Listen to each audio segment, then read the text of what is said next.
start yet. All right. Get the whole. Did you? Yo, for no reason. Okay. Well, welcome back, ladies and gentlemen. This is the Black Sensei Society, episode number 53. And as the title says, we are going to decide the next leader of the country. Not a real leader. We're going to decide anime leaders of the country. Who's going to run the United States of America? Who are the best anime leaders in the world? Today is election day. Make sure you go vote. Shout out the right of America. But we got a demon back. It's been a while. J-Rob. Demon home. How we feeling, demon man? Home. Honestly, I'm happy to be back home. Honestly, I love it here at the BSS. To everybody who hasn't seen me for a few weeks, I apologize. Your boy got a new job, and I was covering the World Series, so it's been a lot of late nights. So it's really impeded my schedule here at the BSS. But now with it being the off season, and really the only thing going on is the Lakers, and I'm the king of the Lakers media cartel, I have a lot more flexibility. So we back and we rocking really until baseball season on a consistent basis. I'm back, baby. Demon home. All right. Yes, sir. Yes, sir. So we're glad J-Rob's back. He's going to add a lot, obviously, to the conversation. It should be a good episode today as well. We got some of the other boys handling some business at the moment. Also, shout out Trendy, new Bankai member. I see that Kaiser logo. I see it. I respect it. W Kaiser, hey man, you've been putting in business. A little announcement. So we did modify the Bankai tier, the second tier. Shout out all Bankai members that have signed up on their own. I can't really shout out the people who've been gifted, but I'll shout out the people who signed up on their own. Jaden, Leon, Sauce, Trendy. Shout out all the gifted members because we added another thing a little bit to the Bankai tier. So now we will be posting exclusive content on the channel for member-only videos that are, whether it's going to be like gaming clips, because we just had a Dragon Ball Sparking Zero tournament, so that can be dropped over there that you guys can watch for members only. So subscribe and become a member. Or if it's like one of our versus music debates we have in the Discord, which you can join on our link tree, join our socials, do that. Go to the Bankai tier. It's only $3 a month, and you get exclusive content from us and stuff that you might find entertaining. So wanted to shout that out as well. Lonnie, you want to say something? We'll say that in the upcoming month or so, I have 2 big videos dropping for BSS, but one will be a members only. And yeah, so one's going to be about manhwa in general, but then the second one's going to be what's the best isekais, and I'm breaking those down, and that's going to be a members only thing. So if you want to check that out, then yeah, you better sign up. Yes, sir. Yes, sir. I want to keep on grinding, doing our thing. Appreciate everybody who likes and subscribes to the channel. It's our boy Miles, the person who suggested the idea for the Bankai tier. So he's going to be the one getting that gaming tournament content over there. How's the tournament? Yeah, you put me. I just got in here. You put me on the spot. You different. My bad, bro. My bad. The tournament was mad fun. Some technical issues on my part. My internet was acting dog shit. You know how that goes. But nah. A lot of faces showed up. It was good to see. It was very competitive. And we had a winner. I think he's the youngest of the bunch. He's actually Leon's younger cousin. Android 18 representation out the ass. He was going crazy. Without further ado, I'm gonna say his name. My guy Gappyism. He was different. The movement was on point. He was doing shit that I didn't know was possible. We're gonna definitely have to get in the lab to deal with him. But he was in first. We got Leon, the older cousin, the inferior one. We got Leon. The inferior one is hey, crazy. Sometimes little cousins better than older cousin, but nah, he had some what was it, Master Roshi representation, mad good, crispy gameplay, good defense. He did his thing. And then third, the person who I thought was gonna take it all, the main op, my nigga Sauce. He did his thing out there. Got a little tripped up, found himself in losers, made it all the way back to losers finals, but couldn't quite hang with my boy Leon. I appreciate all of y'all for showing up. This is something I wanted to do to kind of be a fun way to get back to the community. I appreciate Santo for helping me out. He did a lot of the backgrounds work, our overlay. He did a lot for us. Also helped me commentate. That was dope. And then shout out my nigga Pastor Random. He popped out for a couple. He chilled out with us. Then you know how he get. He had to eat. He was up out of there. But nah, I appreciate everybody for coming along. If there's some more games that come out that are maybe more anime catered, or even if they all are interested in, we can always do it. And then last thing, y'all Xbox niggas, y'all got to get some other type of system because I'm not holding a tournament for 4 people, 5 people. Y'all got to get right. We all on PlayStation. But no, I appreciate y'all for popping out. It was mad fun. I want to have J-Rob come on one and commentate. I think that'll be lit. Yo, I want to play. You know I got that fight stick now. Hold on, bro. Can I show you the stick? Oh, okay. No baby oil. Gabe said COD tourney. We would have to do it 1v1, and I'm not gonna lie, none of y'all niggas is beating me. So I'm giving out pain. Once I want you to know, once I master this, the pain is over with. Oh, you got a hitbox. Once smoke, I'm coming. Just know the World Series set me back, but I'm back in this lab. I'm telling you. You go. So let's get to it. And also, too, if you want to come rock with me on Marvel vs. Capcom 2, the pain is in a box. So just letting y'all know. If we could do the next tournament, Miles, it gotta be Marvel vs. Capcom 3 or 2, please. If a lot of y'all have that game, I'm willing to do whatever game. I play them all. I'm with any single game, so we can just get it buzzing in the Discord. Let me know, and we can set it up. All right, hey man, that sounds good. Also, just to remind everybody, of course, we have a super chat goal, a new feature that we debuted last stream. You all hit it pretty quickly. 5 super chats, and you guys, we will drop the StreamYard link. This time, it's 10 super chats. So drop 10 super chats, hit the goal, and we will drop the StreamYard link for some people to get up their agendas, of course. So with that said, gentlemen, anything else before we get started? Yeah, last thing, because I think I announced that we're doing like a monthly hero versus villains thing in the Discord. And the first event was Halloween pictures. I know I dropped a picture, and then Random, he tried dropping with J-Rob and Bama, but he lost because he didn't have 2 baddies on his picture. So villains are up 1. I'm a baddie though. 1-0 right now. Lonnie, you cheating, bro? Because I didn't know that was an official event. I would have participated. I said it for like 3 days. So I was like, yo, drop your. I said, drop your. Let's be real. Costume. I'm a baddie though. Drop your picture. I said for 3 days. I dropped my costume with 2 baddies. So y'all lost. I don't know what to tell you. Heroes just don't get down like that. But yeah, I'm sure we're gonna bounce back. Yeah, but also, I feel like he whispered that under his breath. He's like, I tag team hero and villain like 3 times. Also, I'd like to welcome Santo to the team villains with me and J-Rob. He came to the team villain, you know that. He came to the winning side. So we still got a better roster. We good. Team antagonist. Team antagonist. Looking like the Clippers right now.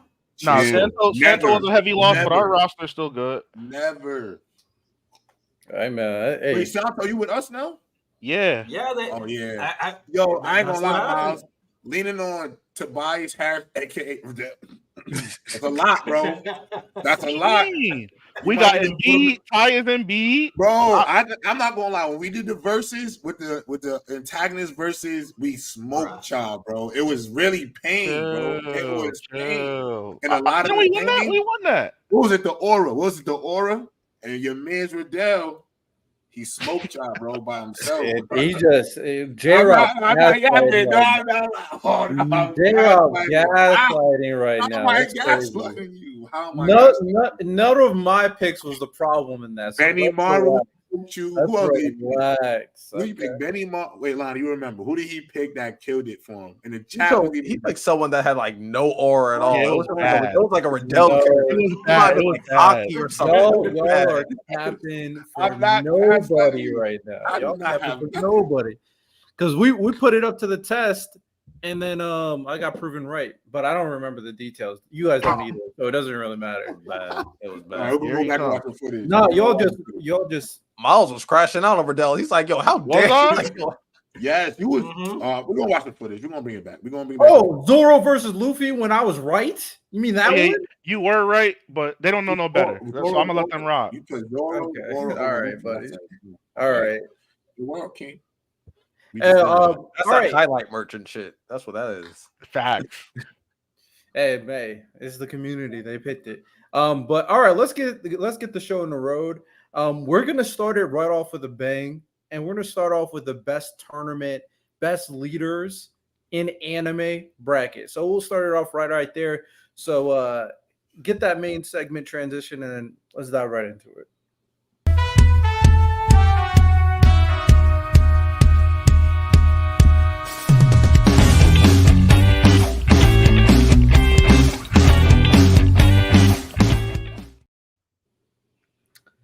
All right, we got a tournament bracket heavily decided upon based off what people in the Discord pick. Again, you could join the Discord via the link tree. They picked a lot of the people for the best leaders, and the remaining spots I was able to fill it in with other characters, of course. So we'll pull up that tournament bracket. I'd also shout out Queasy Plays for becoming a member on. Hey, appreciate you, my boy. Bankai member as well. So you're gonna get that exclusive content too, my boy. All right. So can you zoom in a little bit? Yeah. I got you. All right. So these are the deciding who the best leaders, the leader of the free world. Should these guys be the United States president? We're choosing the best of the best. How come Johan isn't up there? Because he wasn't in the community server. You didn't put him there. So, hey, also, I will say this. Even if he's a terrible person, if he's a good leader, he's a good leader. It's not about moral. Johan should be up there. You didn't put it in the community server. I should have put it in there. That's my fault. Hey, all right. So let's get this show on the road. Let's first names up. Erwin from Attack on Titan versus Bucciarati from JoJo's Bizarre Adventure. I'm going Bucciarati. I'm not dying for Erwin. That's y'all. I just think politics wise, I think Erwin is. Come on, bro. I don't even think we need to be discussing this and picking Erwin. We dying if we with Erwin. J-Rob. No, we're not. We dying. You got to understand the circumstances. Our circumstances would be different. I'm talking about when it comes to making decisions, choices, observation. I mean, come on, Erwin is at his finest. He's even great at deception. Like it's not even. I mean, if I get to be Erwin, I would like to choose Erwin. But like, yo, if I got to be Erwin, yeah, because the rest of us, hey, we fought her for the greater good. That's what that. But the thing is, you wouldn't want a president that would be willing to die for his own countrymen. If that's what it took. Yeah, but you also want to kill us for our countrymen too. I ain't trying to die. So then you're selfish. You like selfish countrymen. I am selfish. Yeah.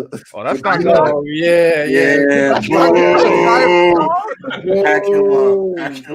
that NPC shit. I ain't dying for y'all. I'm the main character. Yeah, you got it. Yeah, he's an F tier leader right there. Yeah, you got it for that. That just broke my heart. That just broke my heart. I mean, I'll die for you, J-Rob. I'm not dying for like I'll die for you too. General public. Hey, but Erwin isn't dying for the general public. He's dying for his people. Thank you for his nation. For a nation. You wanted the future of his people, man. And he also, another great feature about Erwin is he was able to choose the successor wisely in Armin. He chose a wise successor who succeeded and was able to establish peace. That's another part of the leader that is underappreciated. All I know is that when all y'all charging towards the Beast Titan, I'm making a strong U-turn. I'm just sad. Y'all got it. Sad. Well, where's Bucciarati gonna lead you? He would have got smoked by Diavolo if Giorno didn't exist. That's fair. Easily. That's fair. Now it's fair. Yeah, so what we talking about? I mean, I'll take my chances with Bucciarati. And the marks of a good leader is training up who's gonna succeed you, which he did with Levi and with Armin. Facts. He gets to the point that people are going to follow him even to death. Facts. Great motivator, great speaker, great politician. It's not even close, Lonnie. I'm Not sorry. even. It's not close. Like it's not It's- even It's remotely. honestly close. not close. I just ain't dying. I ain't just ain't dying like that. So yeah, I'll go But Irwin. honestly, though, you have to understand that as as a voter of like the people want somebody that's willing to die for my rights. Like that's what makes you a leader. Like this is as most people want a leader that is selfless. And the thing is, they respect him, and some possibly feared him a little bit because you can never get rid of him. He's the smartest guy in the room, literally, and the most clever. I mean, come on, bro. Like, are you kidding me? It's Irwin. I just ain't dying. I ain't just ain't dying like y'all. and you know, but that's also a personal thing, sure. But even that is a mark of a true leader because I'm pretty sure that there were people that turned the other way, and he still kept going forward. Right. Hey man, so Irwin got my vote too. Yeah, it's We smooth. voting Walk. today. It's a dog walk. It's a dog walk right here. Okay, so Miles, you did pick Irwin, right? Duh. I have to make sure the votes are accurate. I'm fucking with you, Sensei. Yo, bruh. Come on, bro. All right, what's the next one? We got Santo. You can read it better, so you can announce it. All right. I'm assuming this is Ainz from Overlord. Yeah. Okay. So we got Ainz versus Integra from Helsing.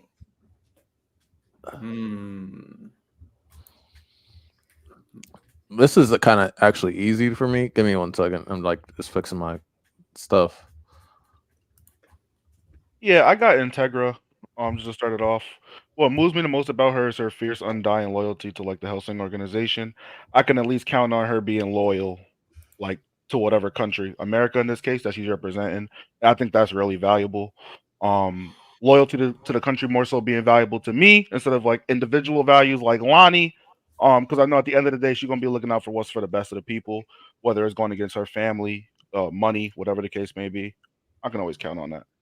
So I'm going to Integra for different reasons because it's not that Ainz is a bad leader. Because when it comes to strategy and like diplomacy, he's really great. But at the same time, he does not know like a good 30 to 40% of what his like personnel is actually doing. Like he'll give them directions, and he doesn't know like how far they actually go to get the job done.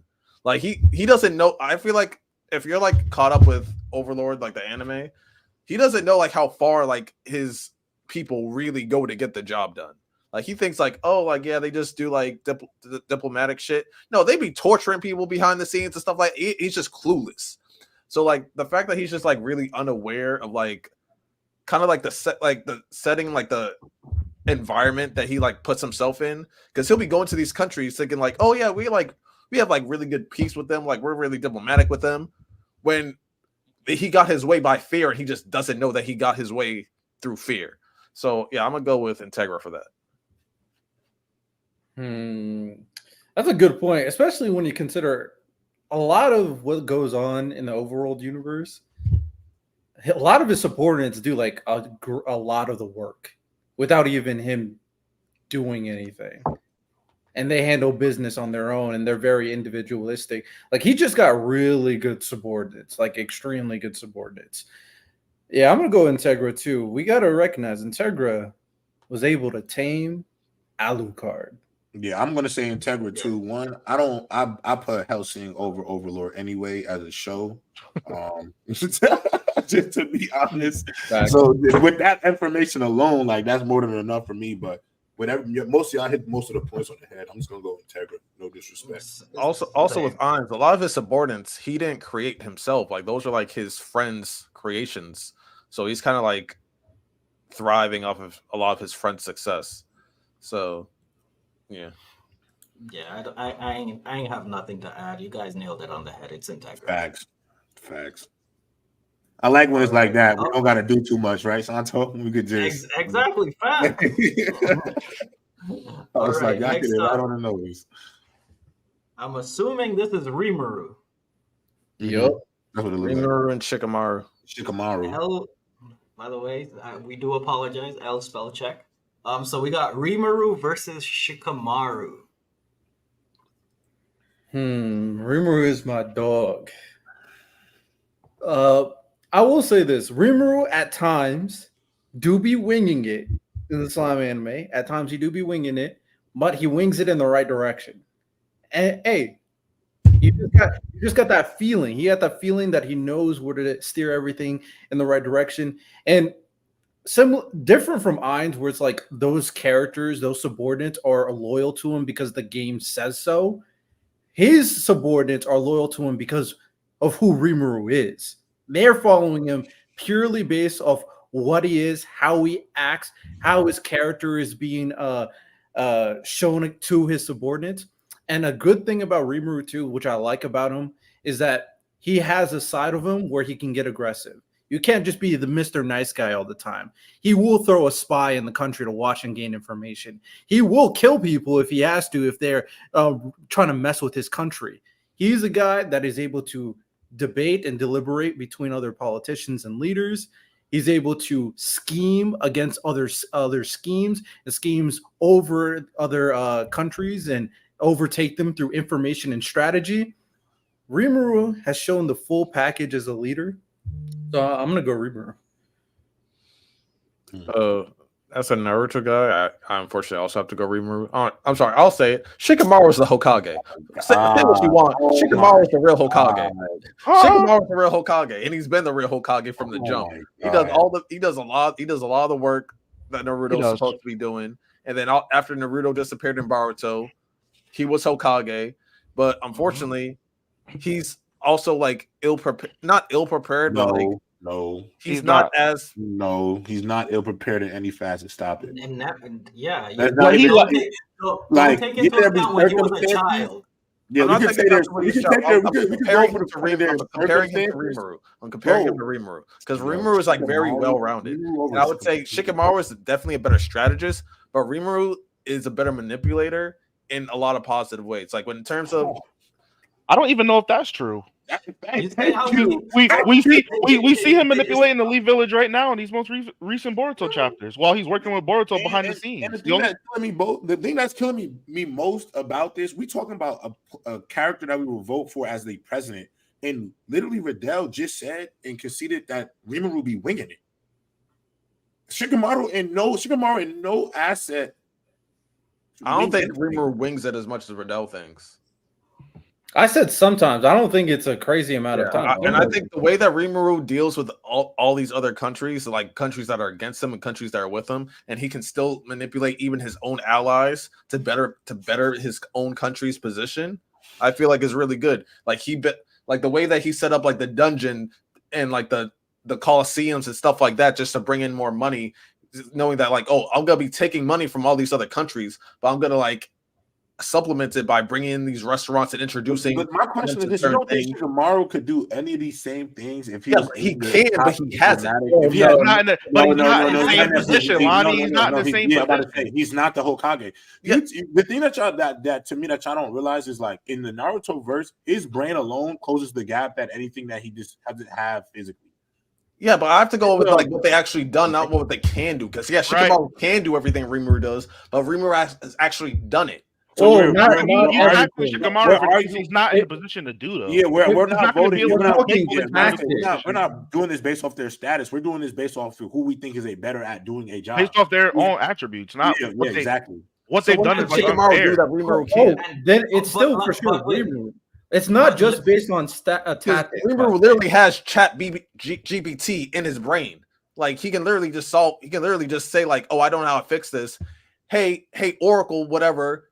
How do I do this?" And he has an instant solution. Like Shikamaru doesn't have that, unfortunately.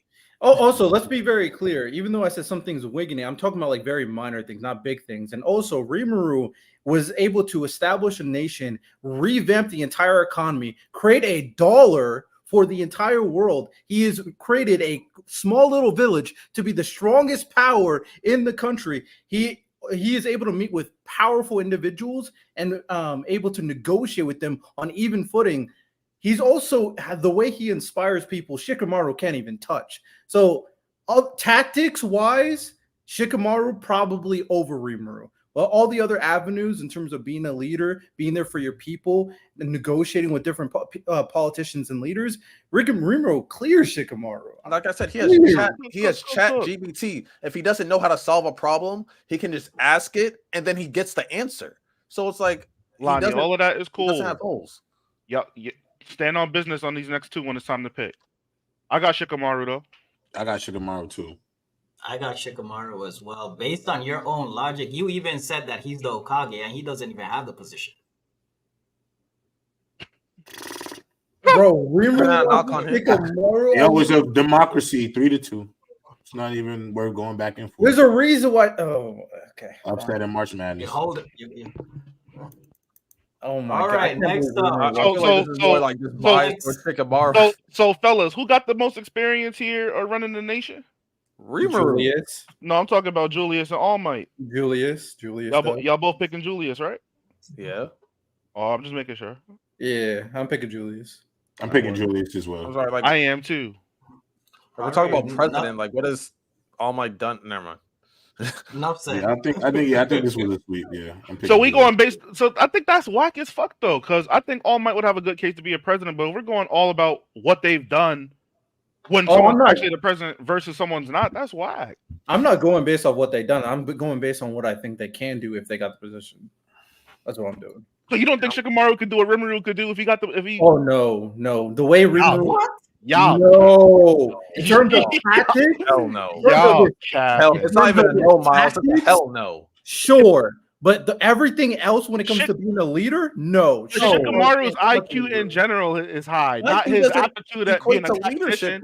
He's smart overall, not just at being a tactician. I think y'all are trying to Rimuru is also in on one smart, and he has a freaking supercomputer in his brain. That's cool. That's cool. But being a leader is more than just being intelligent, though.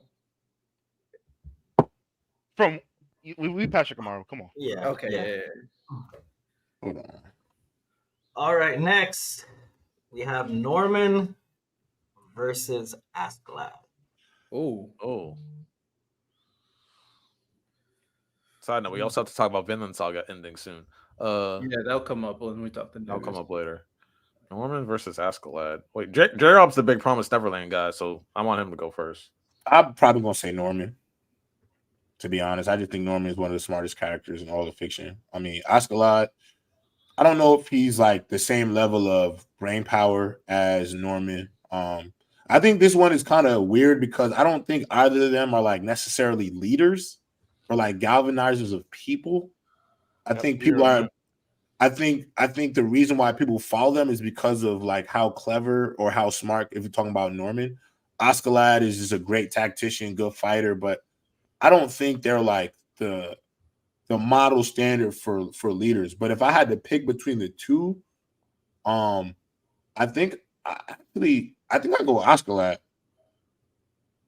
So I'm actually quite frank. I think I might go Askeladd just because I think in terms of dealing with people, I think he might be better at it than Norman. But I was like, this one's kind of close for me actually. I feel like Norman is smarter, but Askeladd is better with people, if that makes sense. I feel like there's just more nuance to being a leader, if that makes sense. You know what I'm saying? Like, I don't know. What are you about to say? Nah, because I agree with a lot of what J-Rob's saying. I actually see them the same way. They're both leader of men type of leaders, not like the political aspect, things like that. But I don't know, something about Norman being as young as he is and leading other people younger, same age, and being able to he had help, obviously, but being able to coordinate tactics in order to escape a situation that he escaped from, I think because of the degree of difficulty of what he was dealing with at the age he was, I kind of give him the edge. Mm-hmm. Yeah, I'm gonna go Norman too. I will say Askeladd is great. I think he's great on driving people or not manipulating people, but using people the right way. Because once those people didn't like what Askeladd was doing, they all turned on him, every single one of them. So, but he kind of wanted that too. So I'm not even saying that that's a bad thing because he kind of wanted that. Norman, I agree with Miles. The degree of difficulty is great for Norman. He also does inspire people because those people that he saved, they were devout followers of Norman. They'll do anything Norman says. And I do think Norman does get credit from me because I always appreciate someone who had a vision, understandable vision. He was like treated as cattle for his entire life, but he had a vision to take out the demons. But because of Emma, he was able to change his tactics and his vision in the betterment of everybody. And everybody followed in line what Norman was doing. So doing everything Norman did in that situation, I'm gonna go Norman too. Yeah, I'm probably gonna go Norman. I think Askeladd gives me a sense that it's a little bit too selfish for me. Like if I don't align, it's if I don't align with what his vision is, I'm probably getting wiped out. Norman gives me more of a sense of care towards the people that he has following him that Askeladd, and thus for that reason, I'm gonna go Norman. So that's 3 Norman, 2 Askeladd. Shout out Askeladd, man. Also, the canoe stuff was good too, and how it ended, Vinland Saga season 1, that was great. That was great stuff. Oof. Okay, we got Whitebeard versus Crollo. I'm gonna be nasty. I was about to be nasty. So can we all agree that we picking Crollo? I am. I am. Really? Hey, none of Crollo's niggas try to kill him. That's nasty. Yeah, that's Miles, I need you to Hisoka tried to explain. kill him. Hisoka's not one of the original niggas. He's not. He was just But he was a joined. challenger that was interested in him. He joined. He never one of the But his OG. intentions were very Yeah, clear he up knew front, what it and that's was. why Crollo wanted him around too. Mm-hmm. Hey man, Alright. he brought in someone that tried to kill him. T-shirt, and that's one of his boys. So They both brought in someone that tried to kill him. I'm just saying. Miles, I need to hear an explanation. Why not Whitebeard? Man, Whitebeard was what? 70 years old. He spent all that times on sea. He couldn't achieve the ultimate goal, man. No matter who he got, no matter what moves he made, throughout his entire piracy career, he was always the second fiddle pirate as a captain of a crew. That alone, to me, no matter what era you're in, you're always second fiddle. I'm sorry, I can't give it to him. I can't. I hear you. That hurts. The Battle of Marineford, they lost. All the battles we've seen him take part in, they lost. And then without him, his crew wasn't able to win either. They lost the War of the Greatest against Blackbeard's crew. He lost Marineford. They lost God Valley. Seems like wherever he go, he just loses. Wherever he met Roger, he lost. Does he have a win that we know of? No. Against Was he Odin. ever- Against was he Odin. ever We could- the- what- But he Was drew he ever the against favorite? Roger. Huh? It was a draw. It was Was a he draw ever against the Roger. favorite? Sure. Whenever they met, they drew. But who went further as far as being a pirate is concerned? They're Which is both leaders of fair. their crew. Fair. Now I will say, how much does Crollo really care about his people? A lot. Whitebeard at the lot. very- A lot. then- Those are his You'd be put in a brothers. terrible Dogs, situation. those are his dogs. Those are his brothers. just From make the a manga, Young Riddell. Royal. Read the Yeah, manga. Riddell, you got. Have Yeah, read you gotta the read the that manga. part? I don't know if he read the Where you I manga. get do his read backstory? the manga. You Not, really not read the recently. Not recently. I'm not Nah, gonna. Crollo's a good leader, bro. I don't know how. He cares about those people. Yeah, a lot. like those his homies, bro. Like, let's not do that to him. Yo, I don't think because of a character's intentions, Billy Bob is hating. it decides. Like Crollo was like that. Yeah, but I feel like Crollo's goals are first. His priorities. His goal first, and then obviously the people. That's what I feel like. What do you think his goals are? I have no idea. We don't know. Yeah, but How can you say his goals are in front of his people if you don't know what his from goals what are? it sounds like, there's things that he did, like for example, when he went with the stuff with New York New City and getting that ability from that one girl, right? He did all this, got that ability, and because of it, one of them got cooked. Karabika cooked that man. Read the manga, Riddell. That's Yeah, all. Riddell, you read the manga, chatting. Riddell. Watch the back. Read the backstory. Can someone tell me though, for real though, what have we seen Whitebeard do to lead his crew other than use his strength? And Can someone tell me? besides people just loving him because like his crew loves him. We all know. You get his what I'm crew loves saying? him. So that's a definition of a good leader. The amount of how he inspires. Crollo's people love him too. Just because we Wow, loving wow. somebody, he don't got no tactics. He don't know anything. Damn, nigga. And he's ruling over all of these islands because of strength, not because he's a diplomat. He's just stronger than everybody. So can you explain to me what has Crollo done to give you that impression that he's a better leader? What has Whitebeard done? He compiled a bunch of people that came from nothing, just like him, and assembled to be one of the top crews in the world that are able to pull heists to overthrow like the 10 Dons, the greatest criminal organization in the verse. Yeah, I think that means a lot. These people came from nothing. They didn't have no advantages, and it's not all around power. It's about skill set too and tactics. He was able to devise a way to deceive the greatest criminal organization in the verse. Now, Whitebeard's not a tactician, but he's also brought people together at the end of the day that needed him. Like So did via Crollo. power, though. Crollo has the power and the tactics. I And can't he's argue tactics. and- Whitebeard's not a tactician. But Yeah. who do you think inspires people more, Whitebeard or Crollo? I think the Whitebeard, obviously, because Whitebeard. he's attracting a larger audience, of course. Right. But I don't. Crollo has people willing to die for him and not spill the code, nothing. Like, I think that means a lot too. This is okay. I think it's even, but I feel like Whitebeard is more loved, and like he has like, I feel like the characters around him, like they're also more popular and stuff like that. But like, is he a loved leader? Yes, but does that make him a better leader? Not necessarily. Just because you're loved more doesn't mean that you're better than somebody else. I mean, your impact, the people. I mean, just like he said. What impact are you talking about? Marco Whitebeard on the Ace world? put him on a shirt. If you're talking about his impact with Blackbeard, Blackbeard put him on. Blackbeard put him on a shirt. betrayed him. I can't do anything about Blackbeard. Blackbeard was going to betray him regardless. So, Yeah, so he put him on a shirt. Ace is dead. Wait, So what impact is that? Lonnie. Marco doesn't do anything. So what impact does Whitebeard have? Lonnie, let's I literally love use this world. Lonnie. Let's use Shanks to play as a country. He literally had another country go and warn him about Russia, Blackbeard, and tell him not to pursue, and they chose to anyway. He literally ignored it, chose to anyway, and caused himself to die, caused Ace to die, and caused his whole crew to disband. What are we talking about? Yeah, I was waiting for that argument. I can't actually argue against that I part. can't argue it. I was waiting for that one. I can't argue against that one. That's fair. That's fair. Crollo never did something dumb like that. No. I mean, what he's doing right now is dumb as fuck, but I have no idea. So fair enough. I'll go Whitebeard because I don't know the stuff that you guys know from the manga apparently. So I'll go Whitebeard. You gotta read I those was on the paragraphs. fence. I was on the fence, but Miles. Just You read moved your me with that one. scriptures, and you'll be okay. Hey man, those are not scriptures. Really, I don't like any of Those the are- Those are like that. Those are Those are- whole biographies. Those are all essays, Scrolls. bro.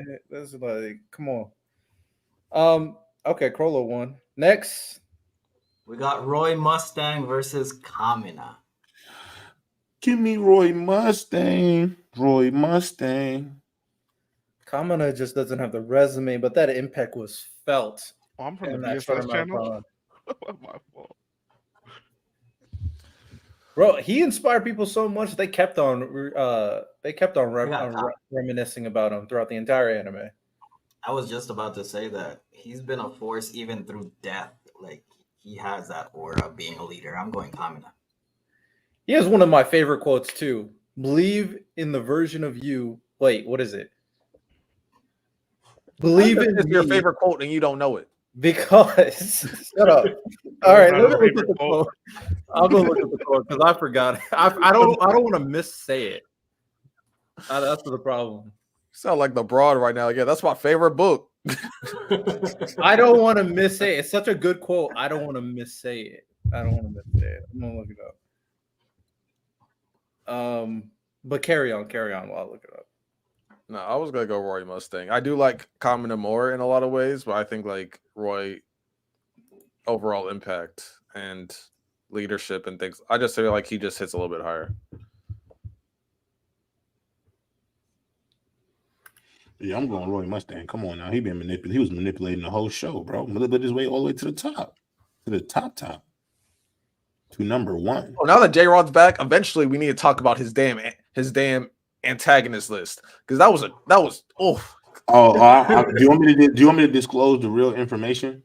because when I say I wanted to That jump list through was made by screen, ChatGPT. Oh, Let's bro. get it. You And put like I'm Sakuna at 2. You put like Joe. You put Johan at Listen, like bro, y'all have to 17. understand that when I told Riddell that I get him this list with no real regard to what my work schedule was like, I just told him I'd get him a list, and I got him a list on time. That's all I could promise him, and that's what happened. No, like, Hey, the last man year tried his yo, best. J-Rob, we He were did his crashing out best. over your list. We were like, yo, what? Yeah, listen, when I took when I had what's my man's name? Luther, Random over here for a competitive, ranked beer Olympics, he was telling me about how trash my list was. Rink beer Olympics. Yeah, he was cooking your list. I got to get right with y'all on that. All right, I have the quotes. So there's a 2 parts to this quote. The first one is, "Don't believe in yourself, believe in me who believes in you." Now he said this because Simone was very self-conscious and he didn't believe in himself. And then afterwards, another quote was dropped by him. It says, "Don't believe in the you that believes in me, and don't believe in the me that believes in you. Believe in the you that believes in yourself." That sounds like some shit my therapist would say. What the fuck does that mean? How about you rocking with respect the fortune? Kamina? How about that? You ain't rocking with the fortune cookie? Respect Kamina, bro. Stop. Right I damn. like Kamina more than Roy Mustang. No, I like Roy Mustang more. I'm just saying, Kamina got impact, bro. You got Or. Who's the better leader? Give me Kamina. Yo, Give me Kamina. contrarian. Hey man, if you're only on the screen for that long and you still resonate that much aura, hey man, Hey, this is about leaders, not aura. Yeah, Wait, aura so versus see, bro, you can't take that. Santo, I mean, leadership aura. He has leadership aura. Santo, did you pick? I picked Kamina. So who's the last one that is it? You, Miles? Yep, Mr. I got Miles. Mustang. I got Mustang. Oh, All okay. right, Mustang wins. Hey man, believe in me.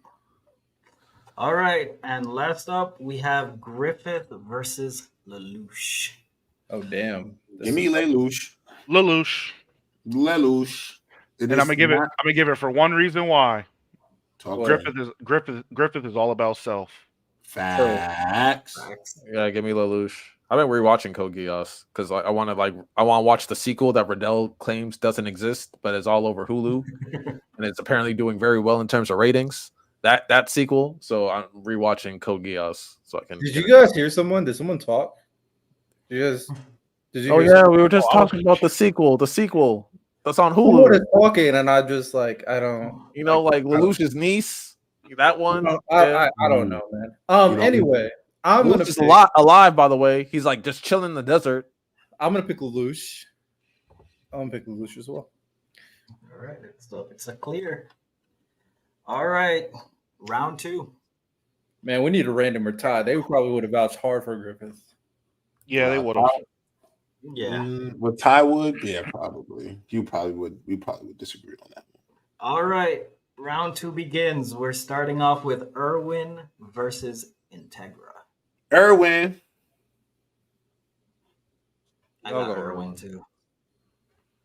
Yeah, I was a good cape for Griffith today because there's like some real life Griffiths out there now. All right, let's make this a real conversation though. What does Erwin do better than Integra in your opinion? Everything. Like, what does he do that you think that Integra can't do?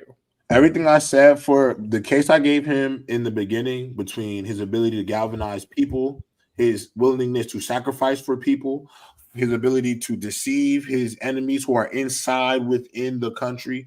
I think all of the attributes that he have make up a quality leader. I think selflessness, obviously intelligence, I think charisma, you have to have a little bit of guts. I think all of those things, when you're talking about somebody to be the president of the United States, for me, everything that Erwin is as a leader, I value that most. I don't think Erwin has prejudice.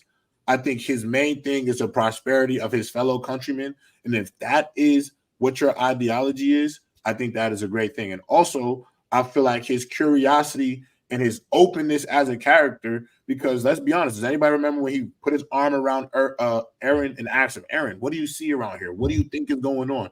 It means he has very great observation skills. He can see corruption, collusion. I think he has everything you need when we're talking about making a character in fiction. President of the United States. I don't care about his ability to fight, his power. I don't care if he had one arm and not and one foot. His ability to lead is what matters. And so I think it's clear cut that he's number one for this, man. God damn, he cooking. Literally everything J-Rob just said. Like, I think his ability to just communicate with people and be a people person over Integra. I think Integra has a lot of tunnel vision when it comes to the mission, that she would do things that probably would muddy the lines in what a leader should do or should not do. I don't have that fear with Erwin at all. Facts. No, J-Rob ate that up. No notes.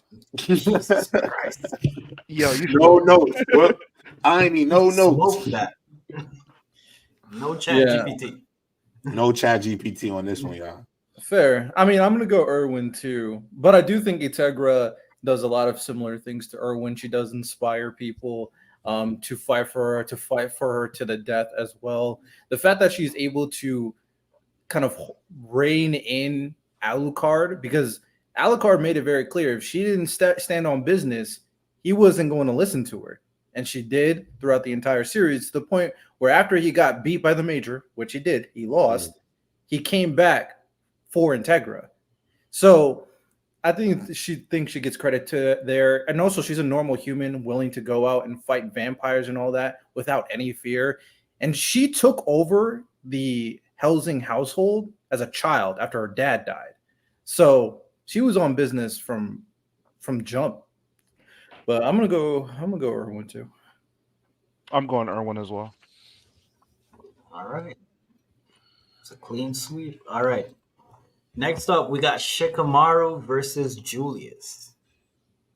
I got Julius. Yeah, I'll go Julius here. I think similar to what we were kind of saying about Erwin, he does have the ability to lead people. I also think he's very keen on picking out people. I think one part of the presidency we're missing out on is it's not really a one-man job. He got to select people to work alongside him.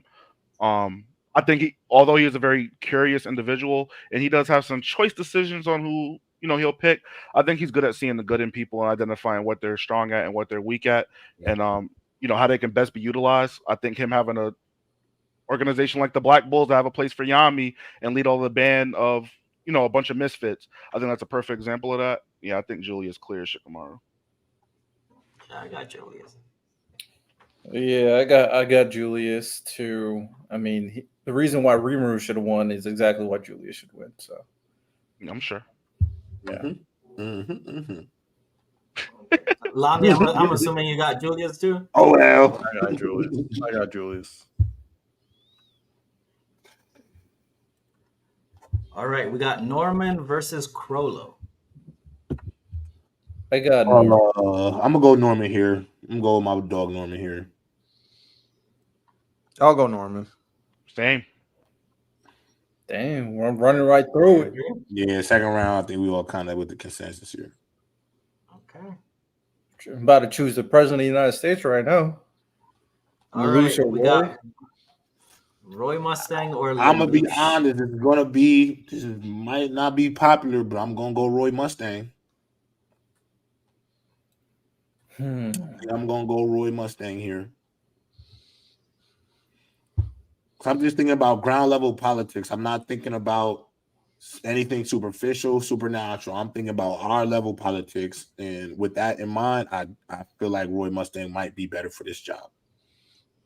I'm gonna go Lelouch. I think Lelouch also. I mean, sometimes obviously the Gios plays a factor, but there was often other times where he was able to still get people to ally with himself. Yeah, obviously due to his name and who he is and being the former Prince of Course. But he started up in a whole entire organization, built up as a kid, no name, built up that whole rebellion army, and then was able to create connections with his brother, who he manipulated, by the way. You remember that? He got cooked. So he manipulated brother for his own deeds, and even made a whole relationship and connection with I make a great point in the chat though, Riddell. But he had to make those sacrifices to change the world. at the same time. And he also sacrificed himself, the biggest Himself. one, at the very end. That's true So, too. I think that goes all into what Lelouch had to do for the greater good. And we got to remember, Lelouch was willing to compromise and stop what he was doing with his cousin until she accidentally got Giosed. So he wanted peace. He didn't want to go down this bloodshed. So I'm gonna go Lelouch.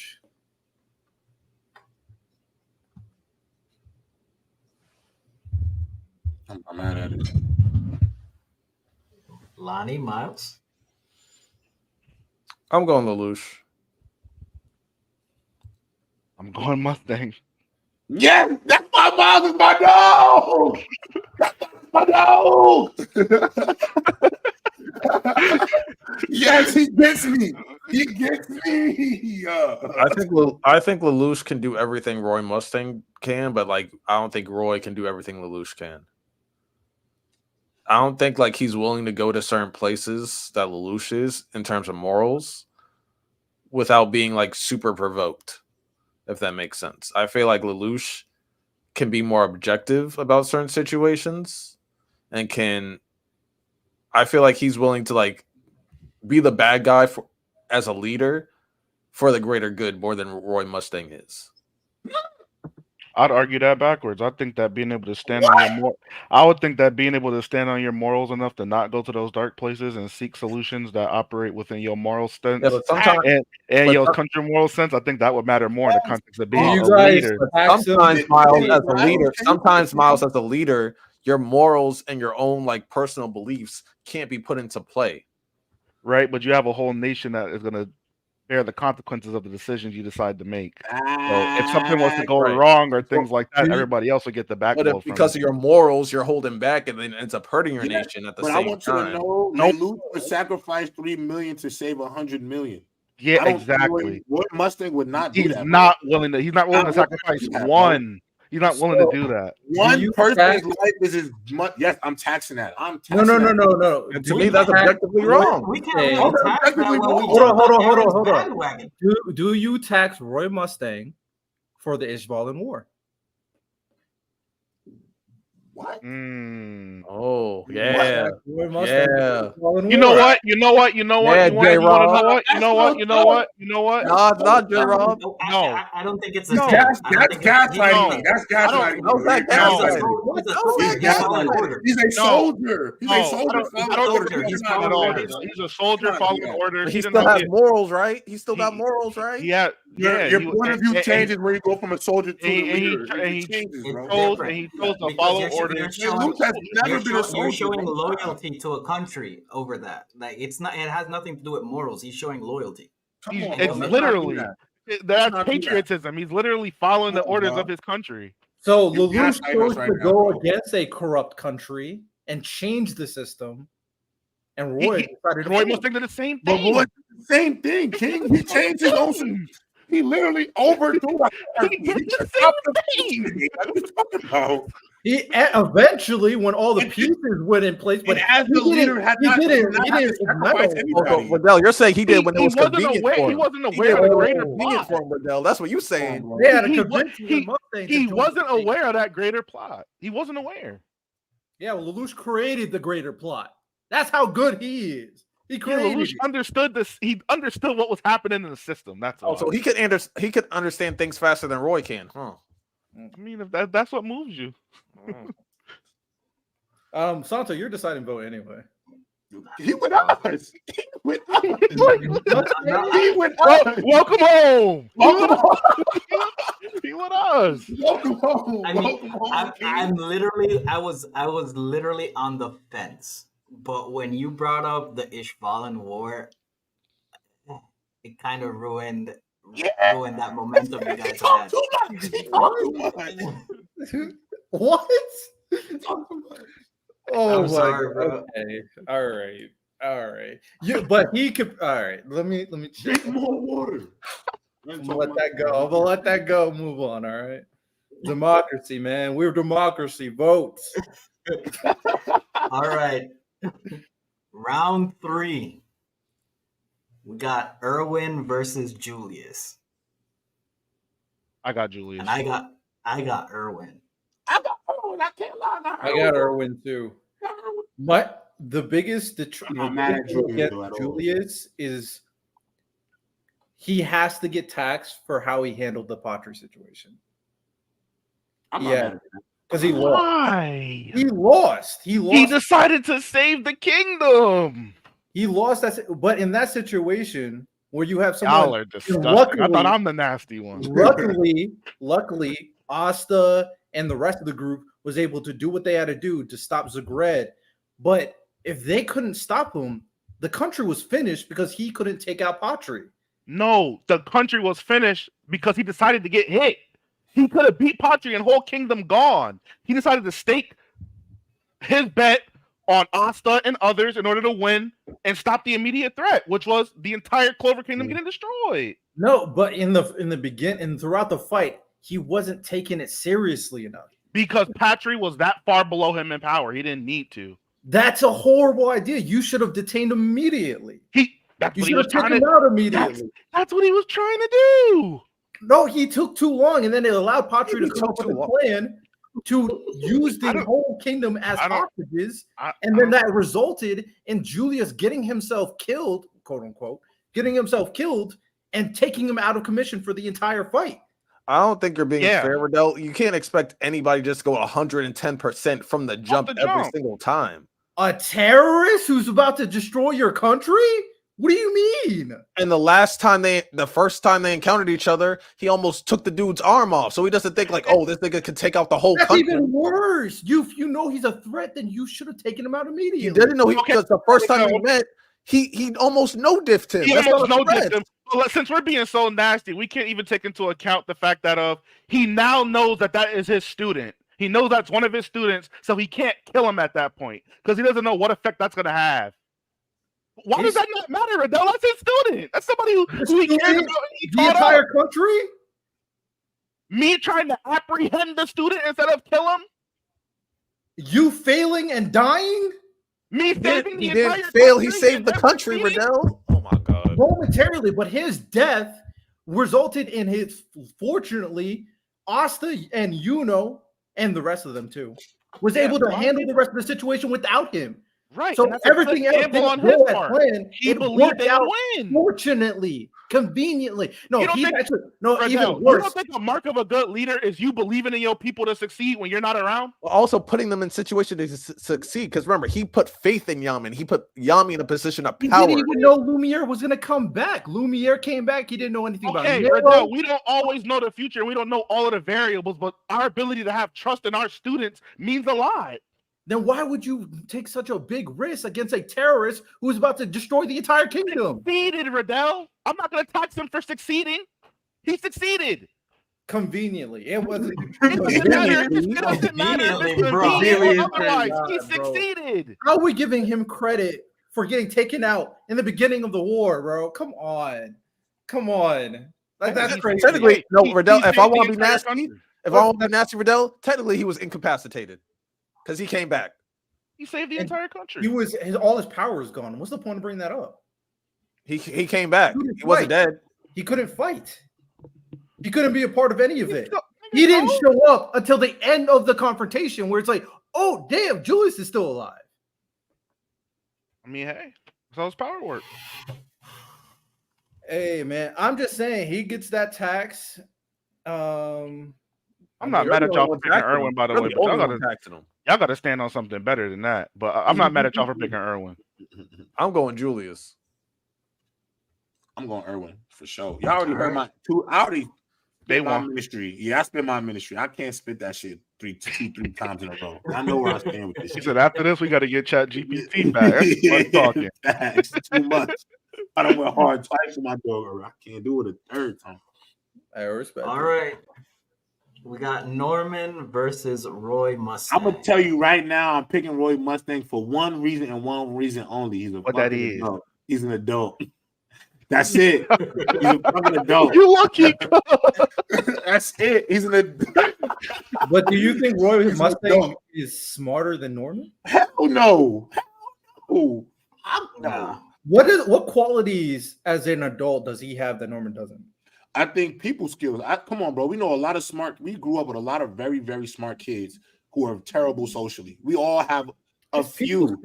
We have a few that we grew up in high school, elementary school that had terrible social skills, but in the classroom they were wizards. And I just think, again, there are other things to politics. And listen, this is coming from a guy whose degree is in politics. Like, there are just other qualities to people and leaders that are just outside of brains alone. And I'm not saying Norman has not done a good job doing little things. And I love Promised Neverland, one of my favorite stories in fiction ever. But Roy Mustang, I think he's just more mature. And I think that is also a factor I look for when I'm discussing the president of the United States. Like, maturity level, that's all. I'm going to vote Norman. I personally think Norman has amazing people skills. I mean, he was like the big brother of all those kids at the end of the day. True. And he was able to not only get everybody along for the ride with the group that he was with, but he was also able to hold back what's his name and make him think that he was on his side. So he was able to manipulate him, and he was able to manipulate the demons too. True. Those demons to be on his side as well. So I think Norman, if you put him in a good situation where he's not fighting for his life, I think you'd be a fantastic leader. I'm not even questioning that. I think you're a great leader too. I'm gonna go Norman. See, thank you, Gabe. You get where I'm coming from. For this, I'm gonna go with Roy Mustang. I do think that there's a level of experience that does come with age, sure, but I also feel like if a battle does come across, I put my trust in Roy Mustang before Norman. I do think Norman does give me a little bit of a vibe that he might use people as pawns when he does get emotional or whatnot. I don't get that from Roy Mustang at all, so I'm going to go Roy. Come on, Miles. We know this kid is smart. We know that. A nation, though. All of that intelligence shit don't really mean much to me when it comes to this. I got Patriot. Yes! Didn't Mustang literally say that he's using people as pawns? Wasn't that a quote of his? Yeah, but you're taking the quote out of context. I'm just saying. No. Yeah, use anyone and anything to achieve his goal.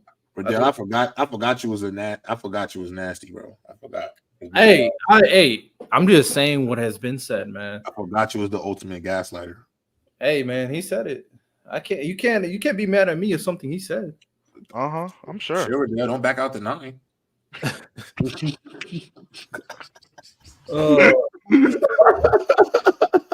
Also, I don't know if I agree with the better fighter.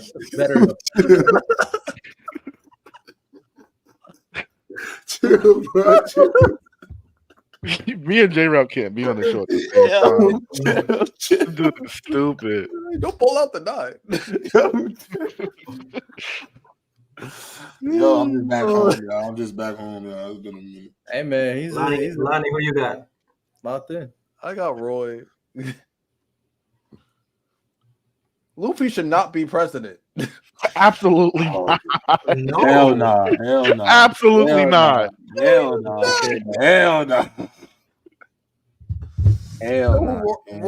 Luffy would be like a young Bernie Sanders. Yo, free everything. Word. Taxes would be so stupid with Luffy for everybody, rich and poor. Yo, free food, free water, like free everything. Rich and poor, the tax is gonna be. Hey, man, Norman didn't reach the presidential age limit, man. He got to be 30. Is this the final rock right here? This is the finals, and right now we have Erwin versus Roy Mustang. Oh my god! J-Rob, ask ChatGPT real quick. Yeah, I'm about to ask ChatGPT. Whatever answer they give me, I'm taking. I'm sorry, I got Erwin. Who is a better? Yeah, Orange too. I do feel like you guys think Roy Mustang is a way better leader than I do. I'm not gonna lie. Well, you need to get back in that scripture. We watched that, John. I got Erwin. Just saying. I got Erwin too. Let me just see what ChatGPT says. Let me see what ChatGPT says. I'm gonna go Erwin. Blackbeard for president. It's wild. Oh my! Hey, you might be cooking. Hey. You better than Luffy. Luffy gonna let everyone do everything. Have you met people? That is a terrible idea. Yo, ChatGPT said Roy Mustang. Yo, Swear to God, on my life, on my soul. But honestly, I'm gonna pick Irwin too. Only because I saw Irwin literally make the ultimate sacrifice. That's what matters to me. He died on the sword for his countrymen. You can't beat that, bro. Yeah, you can't make that up. You can't make That was my soldiers fight, soldiers rage, bro. Like, stop playing with cuz, bro. Lelouch did the same thing. Lelouch lost the Mustang, by the way. Yeah, that's crazy. This is what I'm comparing between these two because I think they have all qualities. I want to be nasty. I'm gonna say, yo, Irwin lost to like extreme baseball. Chill out. Chill out. What? He got he died at extreme baseball, Riddell. Oh my God. Sometimes you gotta take a pitch to win. You gotta take a pitch. Yo. Y'all got it tonight. Yeah, I don't know.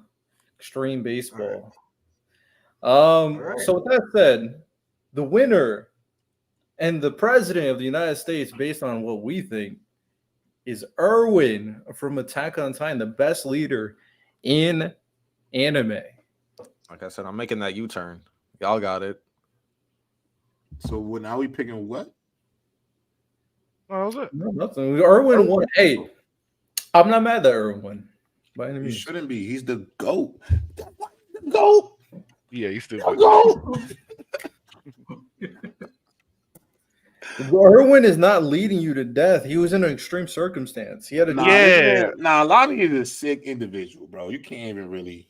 Yeah, it's like when George Washington was leading people. Like you can't say he was leading people to death. He was in an extreme. He had a fight. He had a fight against. Y'all want leading out a certain death. Now we want him to die with us. Yeah, right. He led us to certain death and died with us, and death was the only option. There was no alternative to get them out of that situation. And they also knew that he could not. Everybody understood that. If he didn't run out there, they was not running with him. Fact. They wouldn't have ran for him. They was only going to run with him. So he went first. He went first. We were either dying running away or towards freedom.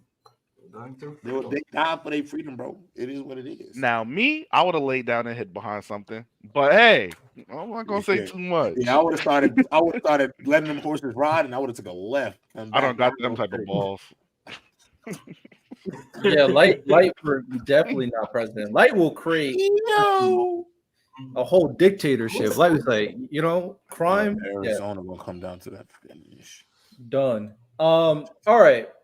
Let's move on to the next thing. Let's go right into let's do this. Let's go right into BSS news so we can talk about some of the things that have been announced and things that are ending. So let's dive right into it.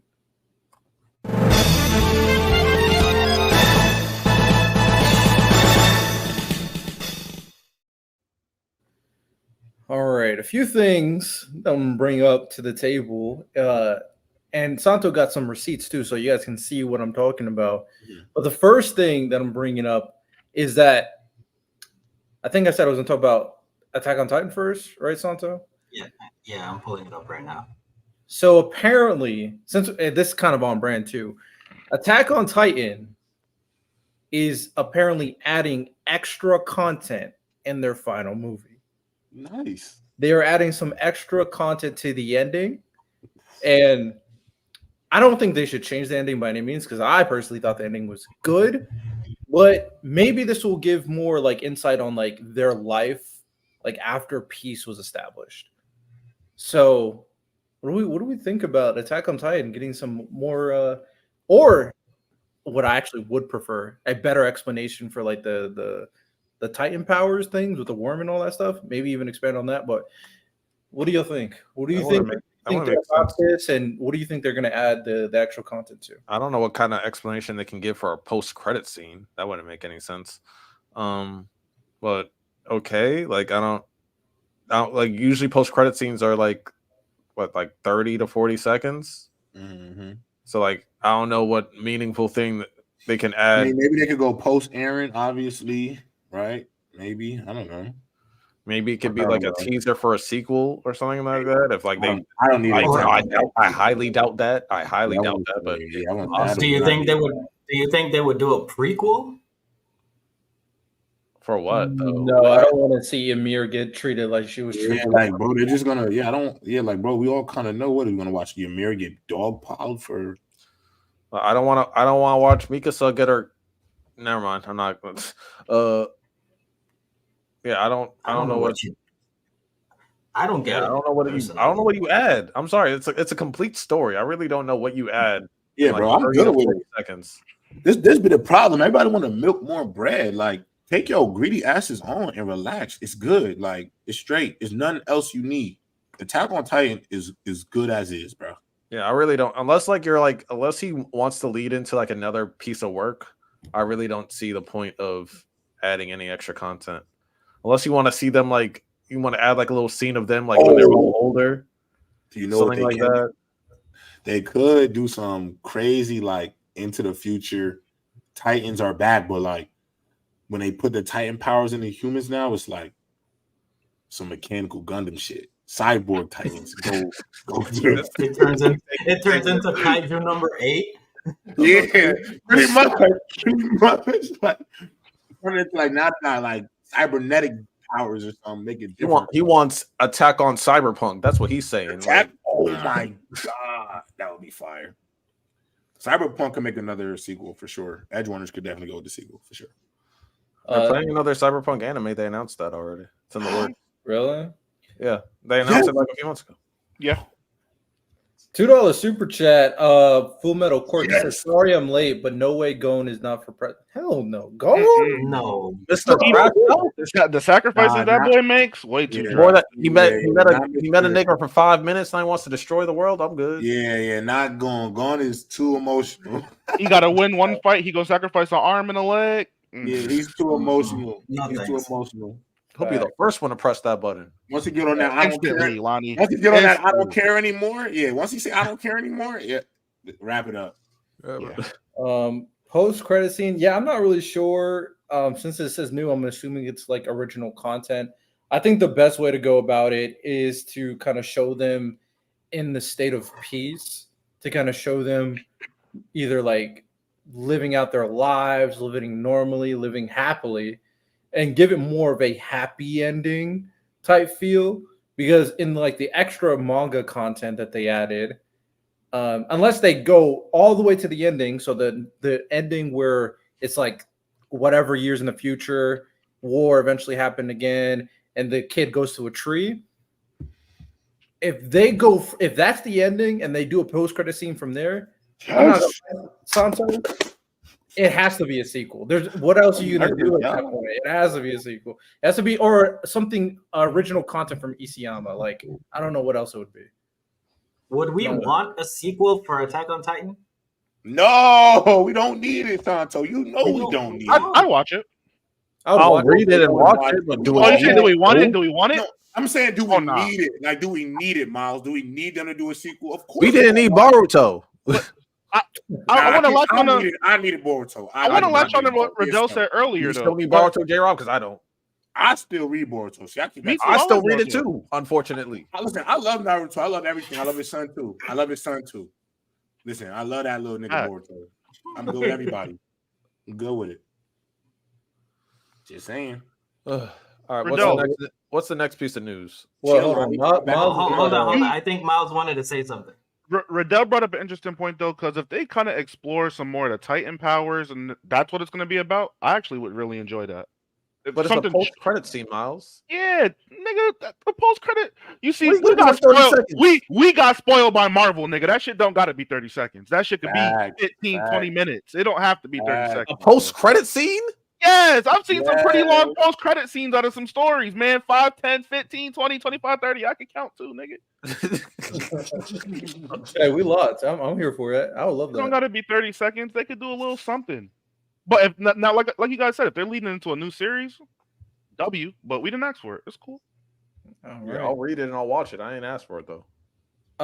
Next thing I'm going to show is Oda has put a stamp on a series. Oh, before we dive into that, Full Metal Quark sent a $10 super chat. Appreciate you, my boy. He said, I'm not super, just saying for the stream, Gon is legit a Democrat. Okay. I'm not gonna lie, bro. Very funny. I'm not gonna lie. That shit was ass, bro. I'm gonna just be honest. But thank you for the super chat. That was Please a good keep supporting dad the show. joke. Keep supporting the show, bro. I'm not gonna lie. Send more super chats, but come on, that shit was trash, man. That was very funny, brother. I liked it. I did like it. No, but actually, I don't know if Gon would be a Democrat. I think he'd just be. No, Gon definitely. Dre cooking for sure. Gold Reason for Roger. president. Gold D Roger for president. I may get down with that, but I need to learn more about my dog Gold D. Facts. Who he I was. need to learn more. I need to learn. Nah, Full Metal, never leave me alone. I'm honestly just being an antagonist, bro. Do not take me seriously. Yo, I do not want that. I do not want that to be my president. Full Metal Quirk, don't even take me serious. If you listen to me in a Discord, like sometimes I'm just gonna troll at the worst freaking level, but it's all out of love and affection, bro. Don't take me too serious. I'm sorry. Random crashes out more than Gon, but I'd rather have Random as president than Gon at this point. Nah, I'm sorry. I love Random, but nah. Nah, going. I don't. Hey, man. But hey, all right. Listen. So Oda put a stamp of approval on this manga. Last couple of weeks we had Ty. I'm unfortunate Ty is not here because he wanted to bring up this series and attach it to my name. So let's bring up this series and attach it to my name. So Oda has put a stamp on Ultimate Exorcist Kiyoshi as a manga people should check out. And that's a stamp from Oda. So, hey, man, let's see. Hopefully this survives the axe. It's actually pretty good for what it was.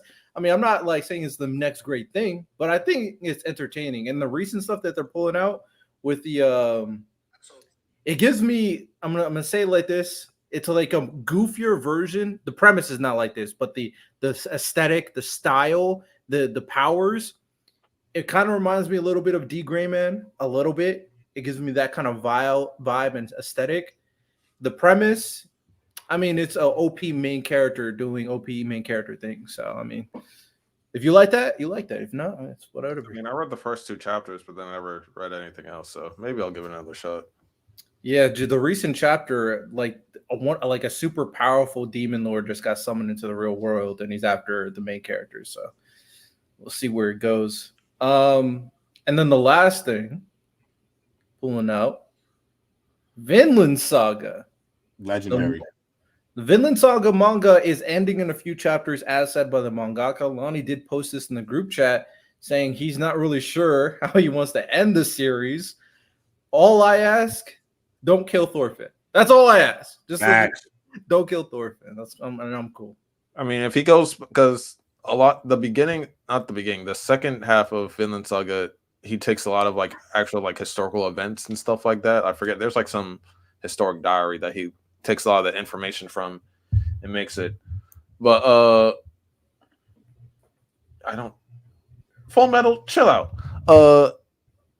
No, but I have concerns. I don't want Ty caping how he uses, because we know that he's team writer and stuff like that. But if Makoto just starts winging it, I don't want Ty to be like, oh, it's like the artistic yada yada yada yada bullshit. No, if he says he doesn't know what he's doing at this point and it ends up being ass, I don't want no caping. We're gonna critique it as it is. Vinland Saga is one of the greatest manga I've ever read.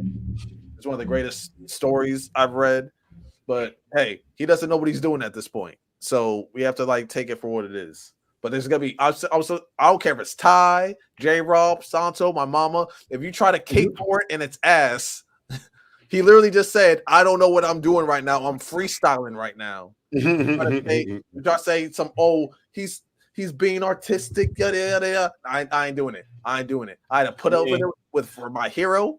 I had to put up with it for JJK. I'm not doing it this time. Lonnie, don't you think those circumstances are a little different because they were kind of rushed on editors? Like, yes, they are. Yes, they are. I'm a little bit of the mindset where the fact that he has the freedom to even say that he's going to wing it and do whatever he wants. And I trust Makoto. I'm assuming he's going to do a fantastic job.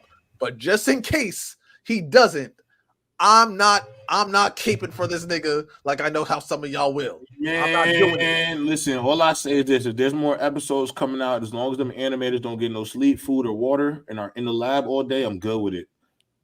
Well, you need to have a conversation with those from Blue Lock. I'm just saying.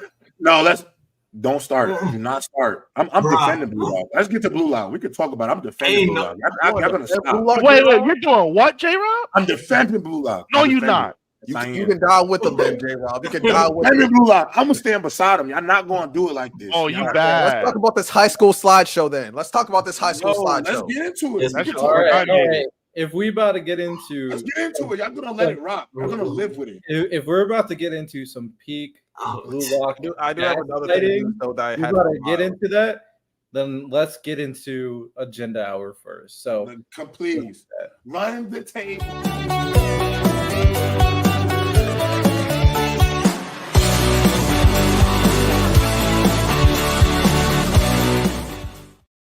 All right, I'm setting the tone. I'm starting first. I'm sorry. Here's my agenda when it comes to Blue Lock. Now, first of all, I get it. I even said up here early on that Blue Lock, it might have some bad animation. And if it has some bad animation, I'd be out. But you know what? The reason why I'm still good with it is because the animators are in the trenches, but they're not in the trenches for the picking of what the 11 is. They're in the trenches for the actual U20 match against the Japan team. All of it is going to be forgotten when the match actually happens. The match started, J-Rob. What are you talking about? The first episode already came out, and it was the same. The first episode of the match came out. It was the same. yo, It was the you seen those trailer clips? Did you watch the episode from this weekend? Because it was the same. Wait. You talking about what was the last episode that came out, King? The one like on Saturday. Did you watch that? The one this weekend? Yeah, they picked the roster. Yes. Did you see the trailer for the next episode? It's the same exact animation. You see them passing the ball. It's the same exact animation, J-Rob. J-Rob. It's just a trailer, bro. It's just a trailer. You see them playing the game. I don't want to believe that shit, y'all. Stop, bro. It's my favorite shit, bro. I don't want to believe it. All right, I don't want to believe it, bro. I don't want to believe it, bro. So stop making me want to believe it. I'm gonna believe that when the shit starts, it's gonna look what it's supposed to look like. Y'all not gonna keep. Oh my Sato, God. can you play the trailer for the stream? Can we do that? No. It'll get flagged. Let me just watch this trailer real quick because I don't want to admit nothing. So it's like, bro, I think it's gonna be fine, bro. Like, this is my favorite sports anime in the history of sports anime. Isagi's literally like top 2 my favorite main character ever. So I'm going to stick beside the show, and I'm gonna hope that maybe when the arc starts, we'll get better animation. You always got a manga to hold on to, bro. You don't got to stand beside this show. That's what I'm bro. doing. I jumped off the boat, and I'm a The manga's so good, though. That's what I'm saying. But the animators from Blue Lock, they already came out on Twitter saying that it's not talking about it. They're like, yo, either how they got rushed, how like they were just given like half the time they normally get for certain scenes and stuff like that. And basically it was just a money thing. It was just like, hey, just get this out there and let it be. And they weren't, a lot of them expressed to the company that they weren't happy with the amount of time or the work that they were actually allowed to put in. But the company was like, fuck it. This goes to show you that just because you have a fire story, it doesn't mean that your anime is gonna be good and it's gonna be. Damn, I'm watching this preview right now. I'm watching the preview right now. Yo, it's hard to sink in right now, bro. But you know what doesn't have bad animation right now? Bleach. Can we talk about Bleach? Nah, Bleach is looking. We kind of knew that already, though. It's Bleach. I'm just saying, Eisen came back. He did his thing. Aura. Aura. How are they doing this to Blue Lock? Like, why are they doing this? Animator came out and said that he fainted when they were making it. Like he fainted, and they were like, "Oh, why did they faint?" And then you see what they were doing with Eisen. You see what they were doing. You see the work they put in. Yo, Lonnie, fuck that. Are you not thinking about Blue Lock and his animation, bro? Like, are you dead ass? We've been cooking it for 2 weeks. We've been cooking it for weeks, bro. Yeah, bro. I've been depressed, bro. Like, I'm why? the only guy. And I'm just They made the most money. Blue Lock made the most money out of any manga last year. It made more than One Piece. It made more than Spy Family. It made more than JJK. It made more than Demon Slayer. What? And this is what they put out with it. Like, what is going on right now? Hey man, Like, I ain't gonna lie, bro. This actually make me damn near want to cry about it. Like, it made me want to cry too. Because I think it was like last week or 2 weeks ago. I was like, yo, because it's so good. Like, the manga is so good. Like, yo, once they get to the tournament, the animation is gonna be different. And I was wrong. I really can't believe this, bro. I really thought next week would be a different vibe. Like, I thought they were just trying to rush through the selections to really put all the. Nope. It's bad, bro. I really hate that I had this optimism, bro. Yeah, fellas, I've been lying to myself for about a week now that I was going to get some new shit. It ain't coming, boys. You know what? It ain't coming. It ain't coming. That's all you getting, brother. The first step is acceptance, bro. Oh, man, I'm hurt. You went through denial. You got angry. Did he really bargain? You know what? Blue Lock needs a reboot. He was depressed. He's depressed. That's now. crazy, Lonnie. Nah, this actually killed me. It might needs a reboot. Hey, it's time. It's time for acceptance. But hey, J-Rob, like Lonnie said, you got another series that you really like. That's cooking beyond belief. Bleach anime is cooking. It's absolutely. I like Don too. That's fire. I'm reading the manga and everything. Oh yeah, I'm caught up with the Don manga. We'll talk about it. Fire too. Don's been doing good things. Some people like it, some people don't. It's a little freaky right now. I know. Me and my girl be watching it. I like it though. I ain't gonna lie. I do like it. It's funny. It got some good action, really great art. But one question I do want to ask in regards to Bleach, because I want to stay on this a little bit, is that they're about to enter into the Soul Palace. Now it's where like the kind of like the final saga of the final arc is officially about to start. We know what to expect. We know what fights we expect. We know what we need in terms of more lore, more fight like content. We just need more. So this is where Kubo, more so than anything in the 1,000-Year Blood War, this is where he really has to lock in this final part. So for the final part of Bleach, what do we want Kubo, or what are we most excited to see Kubo put his new finishing touches on? What moments, what fights, what story, what lore? What do we want to see in this final saga of this arc? You want me to go first? Yeah, you go first. The second most important fight between Ishida and the Blonde King himself. Yeah, because that was mainly off screen, so we need to actually see that fight because that's the second most important fight in 1,000-Year Blood War. I want them to expand. I want Kubo to expand a little bit more on the final Yuha fight with the broken Bankai, things like that. I think the setup with when they bring in the Fullbringers and stuff like that, I think that can be fleshed out a little bit more. And he did say he wanted to explore more. He did want to put more stuff with the Soul King in there. We got a little bit, like we got his name. We got a little bit pieces of that. I still need a little bit more. I'm assuming when the other arm, when the right arm, when that comes into play, I'm assuming that's where we're gonna get a little bit more of lore and things like that.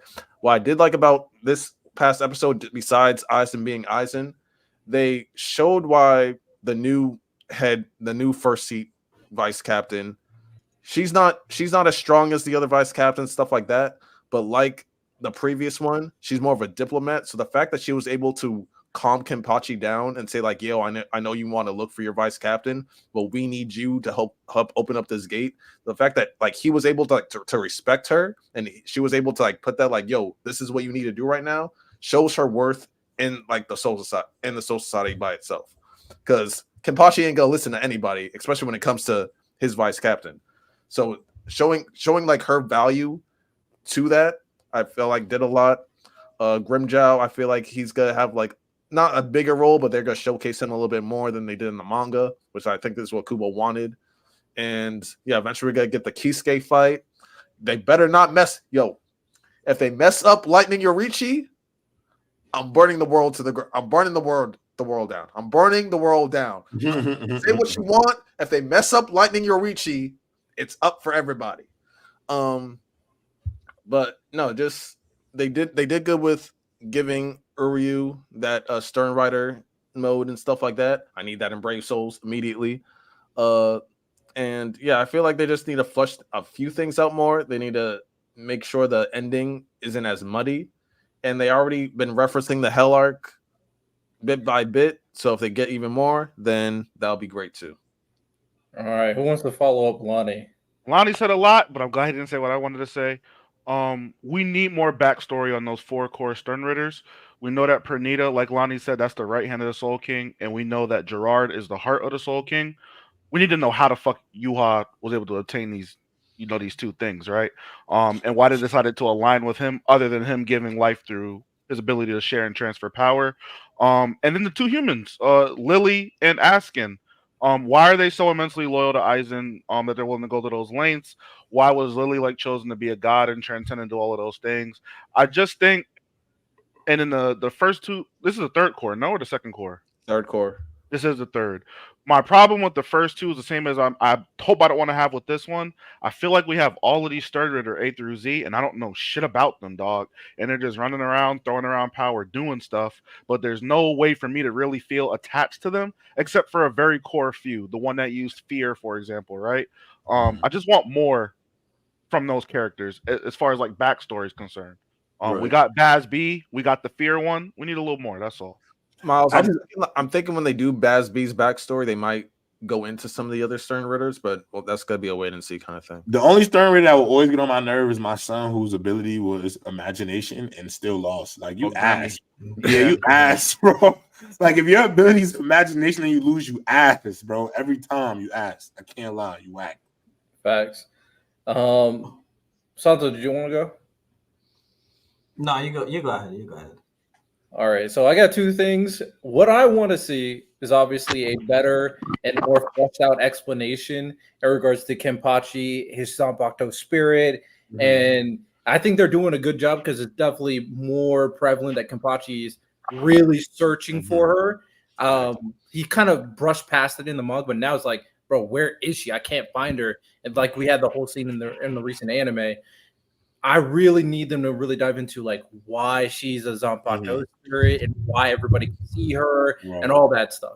So I need that. And the second thing I need is a better explanation on that silver arrow that just showed up in the final fight against Yuha. I hated that. It was just out of nowhere. So they need to build it up. They need to explain where this silver arrow came from, how he obtained it, all that stuff. And they need to make Uryu more important in the final fight where Uryu, his entire plan is to take out Yuha in the first place. So that's what I need. But I trust Kubo now. He got all my good graces. He's been cooking. Yeah, Riddell, I think I told you. Sorry, go ahead. No, I think I explained to you in the Discord before. I don't think they're gonna like really go into like why people could see Kenpachi Zanpakuto like that, because there have been a few other instances of that. A lot of it is in the light novels, which is canon. You just haven't read it.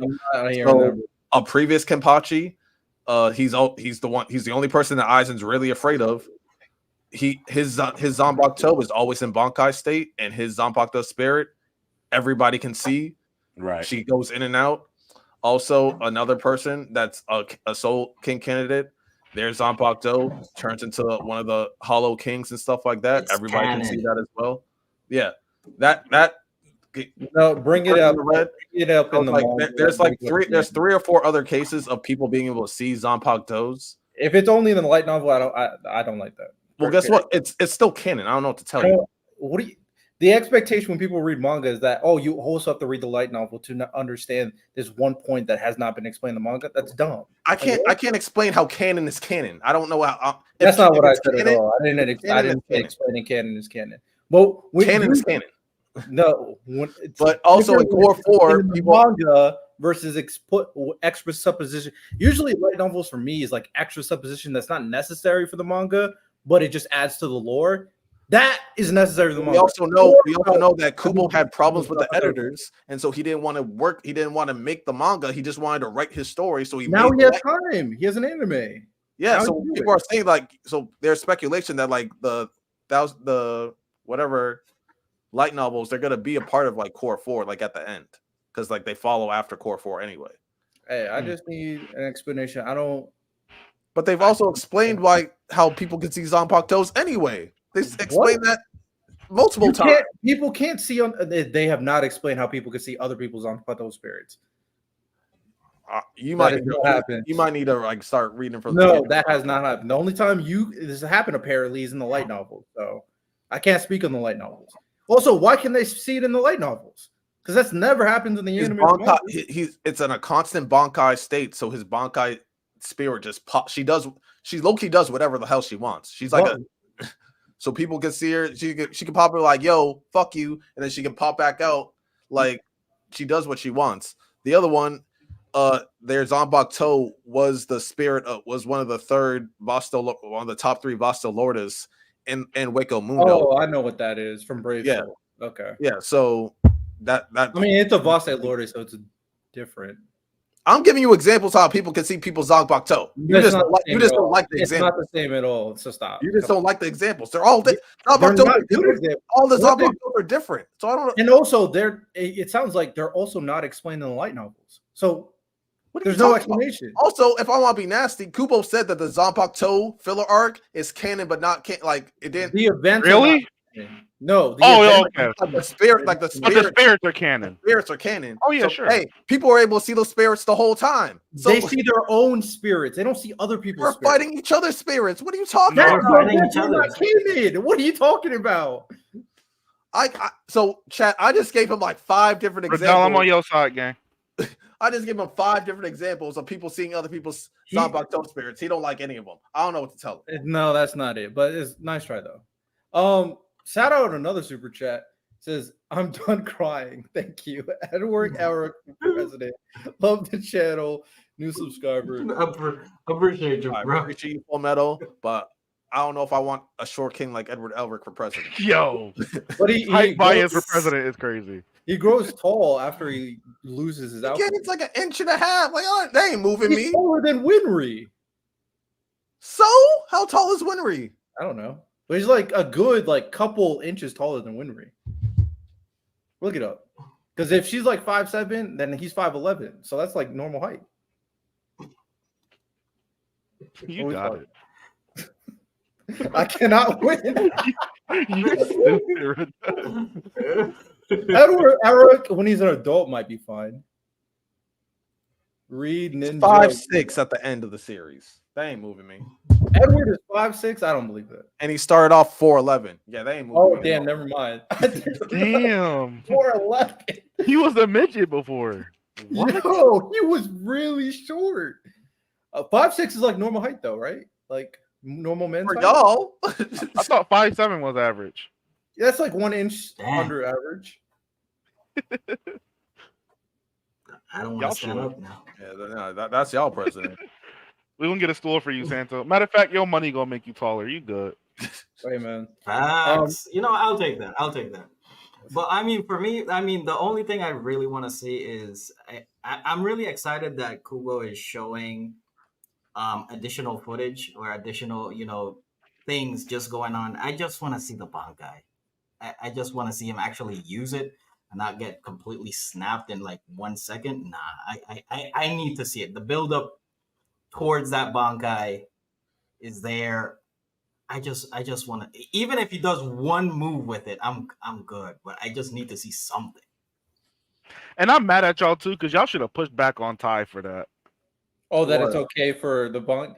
Bro, I thought he said was true. It was poetic. All of that is fine. Nigga, show me what that shit do. You bought me what did Adam Sandler? No, it was KG said it to Adam Sandler. Why show me some shit if I can't have it? Show me what that shit does. Hey man, we're catching on to Ty's anti-Bleach rhetoric. Don't worry, we're catching on to it.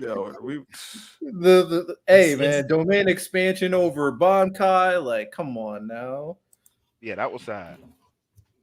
Hey, we see it. We see Ty for what it is, man. Ty will be back. By the way, he's just all you gotta say to Ty is, what's Ichigo's Bankai? Okay, what's Yuji's Bankai? I mean, what's Yuji's domain expansion? Oh yeah, he's cooked.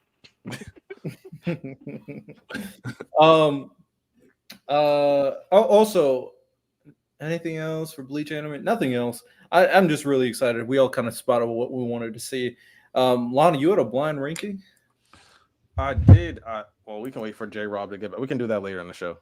Well, I have nothing else for agenda hours, so Oh, I wanted to talk about the last page of Chainsaw Man. yeah, we'll talk about it in the read your scripture segment. Oh, okay. Dang, cooked them. Agenda hour. I'm sorry. Because this was like it was mainly for Miles, but we also have a super chat. You can read that first.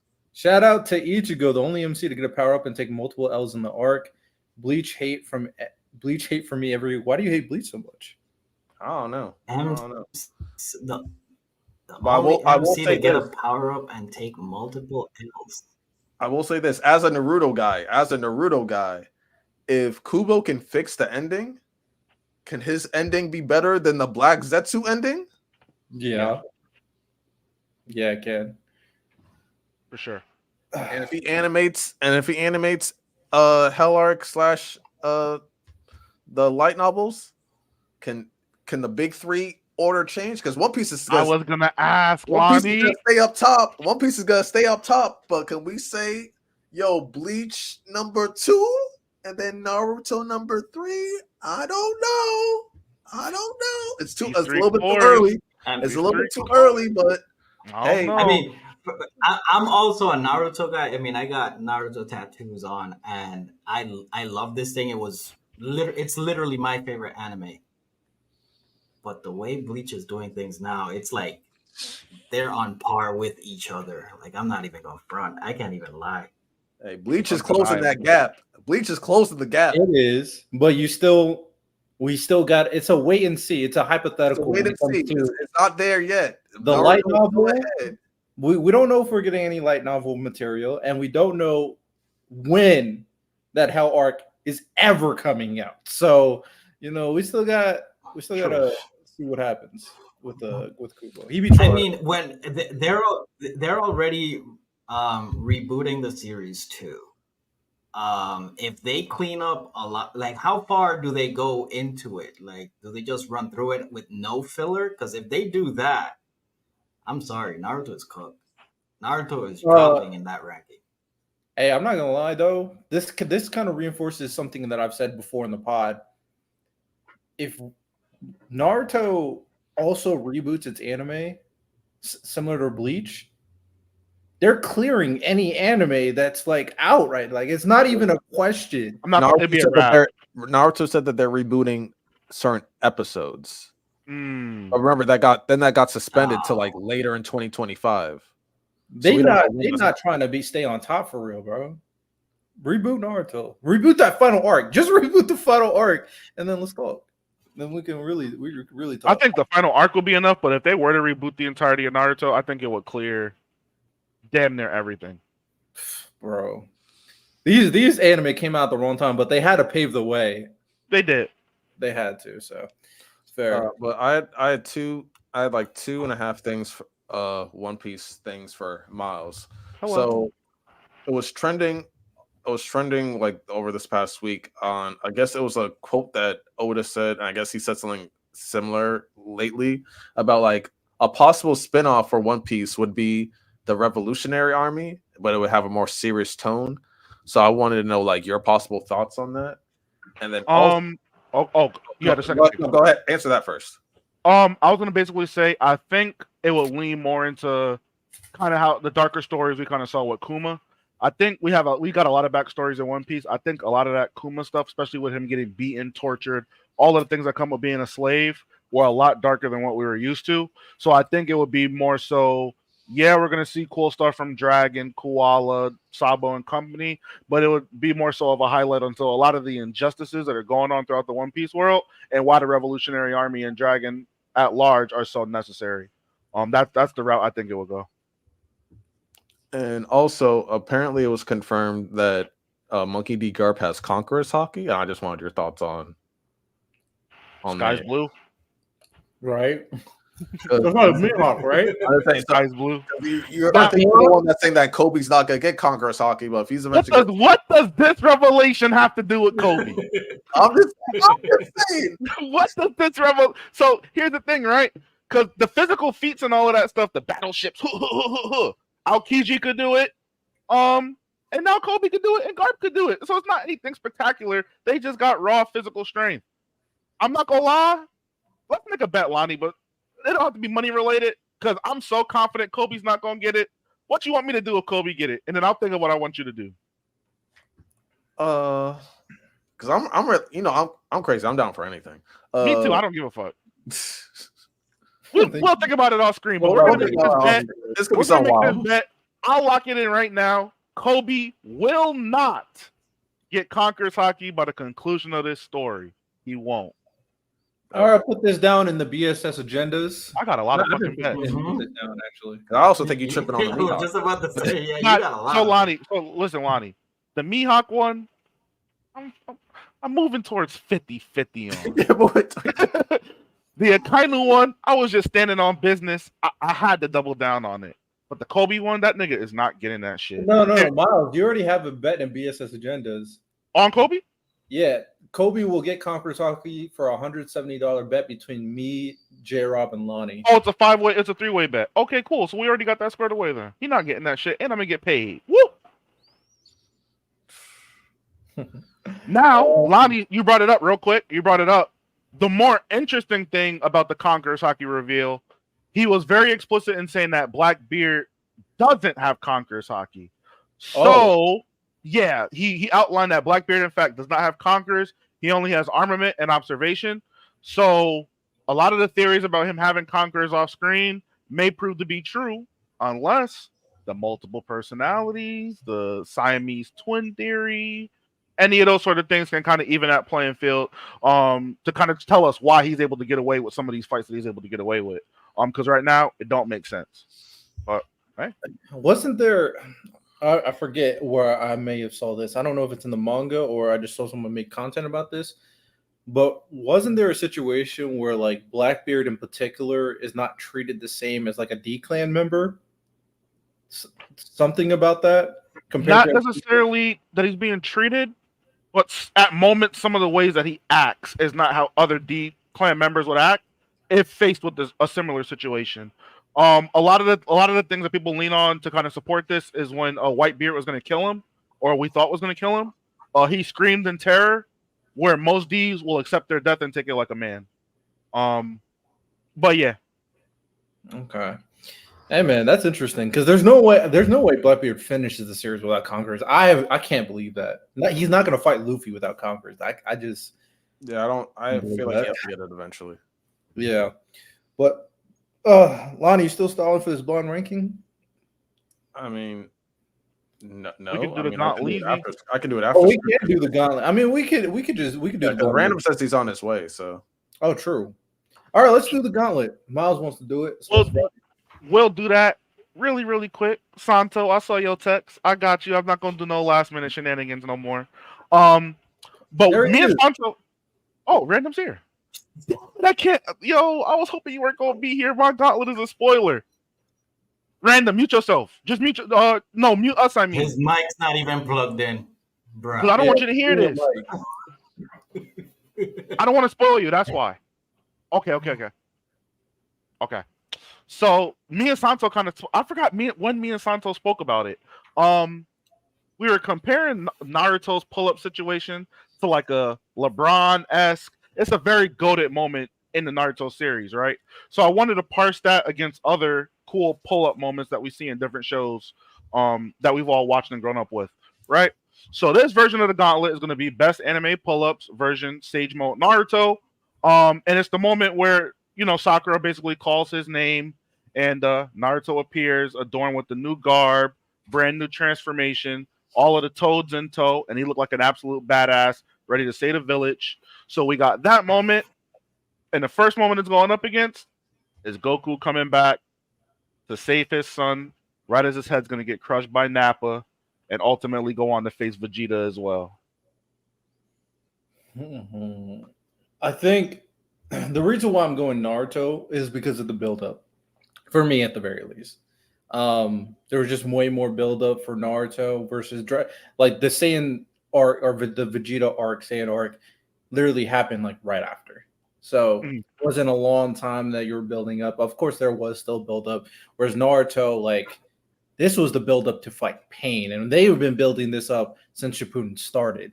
So I'm going to go the Naruto one. I just felt it more, and the stakes were equally as bad because like Gohan was about to die, but like more people were suffering because of what Pain was doing. So I'm gonna go Naruto. Yeah, I'm gonna go Naruto as well. Riddell kind of said what I was gonna say regarding the stakes. The village was literally just wiped out, and we've been watching Naruto train to be a sage, and to see the culmination of that when he shows up with so much aura, and especially in the new garb that he has. Man, give me Naruto. No, I'm going Naruto as well. That'll be Our next one, Naruto when he pulls up on Pain, or Shanks when he stops the war. Okay, I have Shanks because he just said, "Yo, Daddy's home. Go home." And Yo, they listened. He didn't have to do nothing. He just looked at niggas and said, "Yo, chill out." Basically, it's like, yo, when the mom was like, "Yo, wait till your dad gets home," and then Shanks was the dad, and then like everyone just stopped fighting. So, yeah, I'm going Shanks. Shanks definitely put everybody in his place when he showed up. He was making good points too at the same time. Everybody was defeated. They've been fighting forever. And Shanks is fully healthy with one of the strongest crew in One Piece. So I'm like, yeah, there's no way I'm dealing with this again. But I'm still going Naruto. I think the story, the build up, and something that I didn't mention last time is like also Jiraiya lost to Pain. So this is your get back from what happened to Jiraiya as well. So I'm gonna go Naruto. Also, before anyone else, wasn't Shanks also fighting Kaido right before that? Well, it's not explicitly said. They just had a run in. But again, Shanks had his whole crew with him. Kaido only had King, so. Oh, okay. Carry on. Go I, ahead, st- Sansa. I still got Naruto. Just seeing that build up to that new level up, having Sakura crying her eyes out, just like hey, and she calls the one person, not the one that she's fawning over in Sasuke. No, it's the dependable guy, the truth, the GOAT, Naruto. You cooking. Okay, our next one, that's going to be Naruto when he pulls up against Pain versus All Might when he pulls up and fights the Nomu to save Class 1A. Naruto. I'm going Naruto. Easily? Oh, y'all Yeah. hating on my hero. Oh Y'all sad. damn! Full Metal Quirk. Speaking of my hero, okay, Roy Mustang, love the channel for president. I'm cool with Mustang being president. I'm fine with Let's see, that. we're good with Mustang. Yeah, You I'm good finally with hit it. Yeah, I mean I just didn't. To be fair, this is like anime brain or like anime, manga, storytelling. Yeah. I knew no one was at threat. Like it's just a Nomu. So at the beginning of the story, Struggling. it was like of course it was like Aizawa had to face the Nomu and Shiggy and all that stuff, but I didn't feel like the sense of danger that I felt with Pain. So I think that's the biggest thing for me in terms of the tension. So I'm gonna go Naruto. Yeah, I'm going Naruto. It's easy. Naruto's clearing it. I threw the Shanks one in because I thought that might have won, but I didn't think Naruto would clear. That's interesting. Next, we got Gon and his pull up on Pito. Y'all are talking about build up. Y'all are talking about revenge backstories. How do we feel about this one? I'm going with Gon. Gon or Pito? Not just the crap, like because yeah, it had like similar build up, but I mean, you can say if you're more invested in Jiraiya and all that stuff, then like yeah, that makes sense why you might go Naruto. But like if you take that out of it, then it's like the buildup of like, yo, like you knew Gon is gonna do something crazy. We knew Naruto was like training like the whole Sage mode, so like you kind of had like somewhat of an idea what was going to happen. We didn't know what Gon was gonna do to like close the gap. We didn't know what he was like really had on his mind. We just knew like, yo, he has like this weird aura going on, and we don't know what it is. And so that buildup of like that mystery behind it, I feel like gives it a little bit of an edge. Because with Naruto, we know he was training to be a sage. I think the culmination of that is when he actually releases all of his nen. For me, I think the actual pull-up, I still have Naruto because of everything that was going on at the time. I mean, for Gon, he just like showed up. Like he finally found her. Like I think everything else, if it was like whatever happened after, I'd probably go with Gon. But the actual act of showing up, dude, the entire Leaf Village was gone. Like, well, what do you consider showing up for Gon? Like, what do you consider? Do you feel like when the old man like pointed where pizza was and you saw how angry he was is that the pull up? Or like when he pulled up while she was healing the girl, is that the pull up? It depends. Like, that's what I'm considering. I don't know if that's what Miles meant, but when he walks in and she's healing the girl, I'm leaving a lot of it up to you guys' interpretation because even in some of the earlier ones, you guys are kind of bringing up, the Jiraiya stuff, some of the early stuff culminating into the event. So however you guys want to interpret it, I'm fine with it. As long as it doesn't include like the actual fight and all of that stuff. But as far as them showing up, no, I'm just for Gon, if you wanted to cut off for Gon to be like when he leaves the room after transforming, that would be fine. Like when he slams his fist into the ground because he's so angry, like. That's good. I have Naruto. I am going Naruto as well. Keep going. Okay, go ahead. No, you're good. No, you weren't finished. Go ahead. Oh no, I just think that yes, Gon's has a different emotion attached to it because we know it's built on rage and sadness, but I think that the heroic moment of Naruto showing up, I think resonated with me more for a main character, because we do see him want to be Hokage and want to be that guy that people depends on. I think that moment, like, it's a culmination of that. It's one of his biggest moments for me, showing that he can be the Hokage or the leader of everybody. And just to see how he goes from people doubting him and whatnot to being like the most dependable person, like this is our hope. And he shows up in his new attire and everything. I mean, that to me takes it over the top. Yeah, I'm gonna go Naruto as well. I do think this is close because there's an interesting duality when Gon was approaching Pito that I think is very poetic, considering Gon is completely a different person when he meets Pito. Like, I think people compare him and Meruem quite a bit. That Gon turned into the monster at that point because he's so filled with rage. So it's really good. But I'm gonna say Naruto regardless. Like everything Santo said, everything I said before in regards to the story. And Kite did die, but at the end of the day, we still can't compare that to if Nagato didn't do what he did, like 80% of the village would be dead. So I'm gonna still go to Naruto. Fair. And then the last one, we don't want to keep random backstage all night. We did a bunch of heroes. I wanted to do one villain. And I saw this movie in theaters, and when this person pulled up, my heart dropped, as well as the rest of the people in the movie theater. This is going to be Naruto and his pull-up versus Pain versus Akaza and his pull-up on our Demon Slayer trio and Rengoku. Man, he really messed things up when he showed up. Not gonna lie. Oh.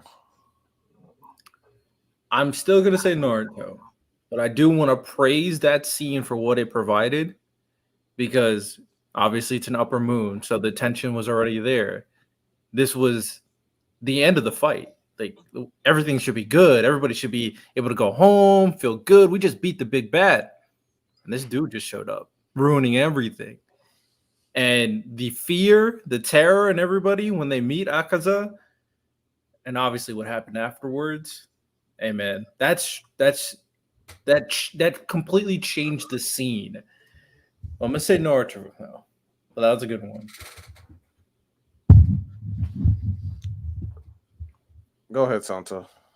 I think he's frozen. And you made him think that hard? Yeah, my computer just. Am I good now? Yeah, You're good. Am I good?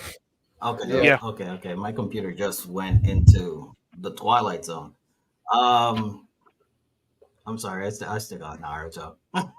I mean, I don't even know if at this point it's biased, but I just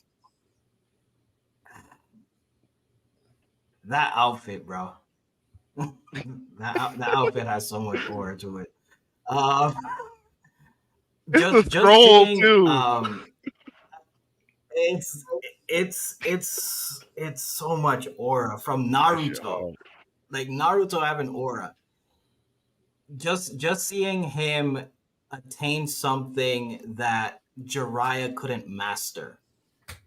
Seeing everything where he pops up, everything around him is the Leaf Village, and he's just trying to figure out what is going on.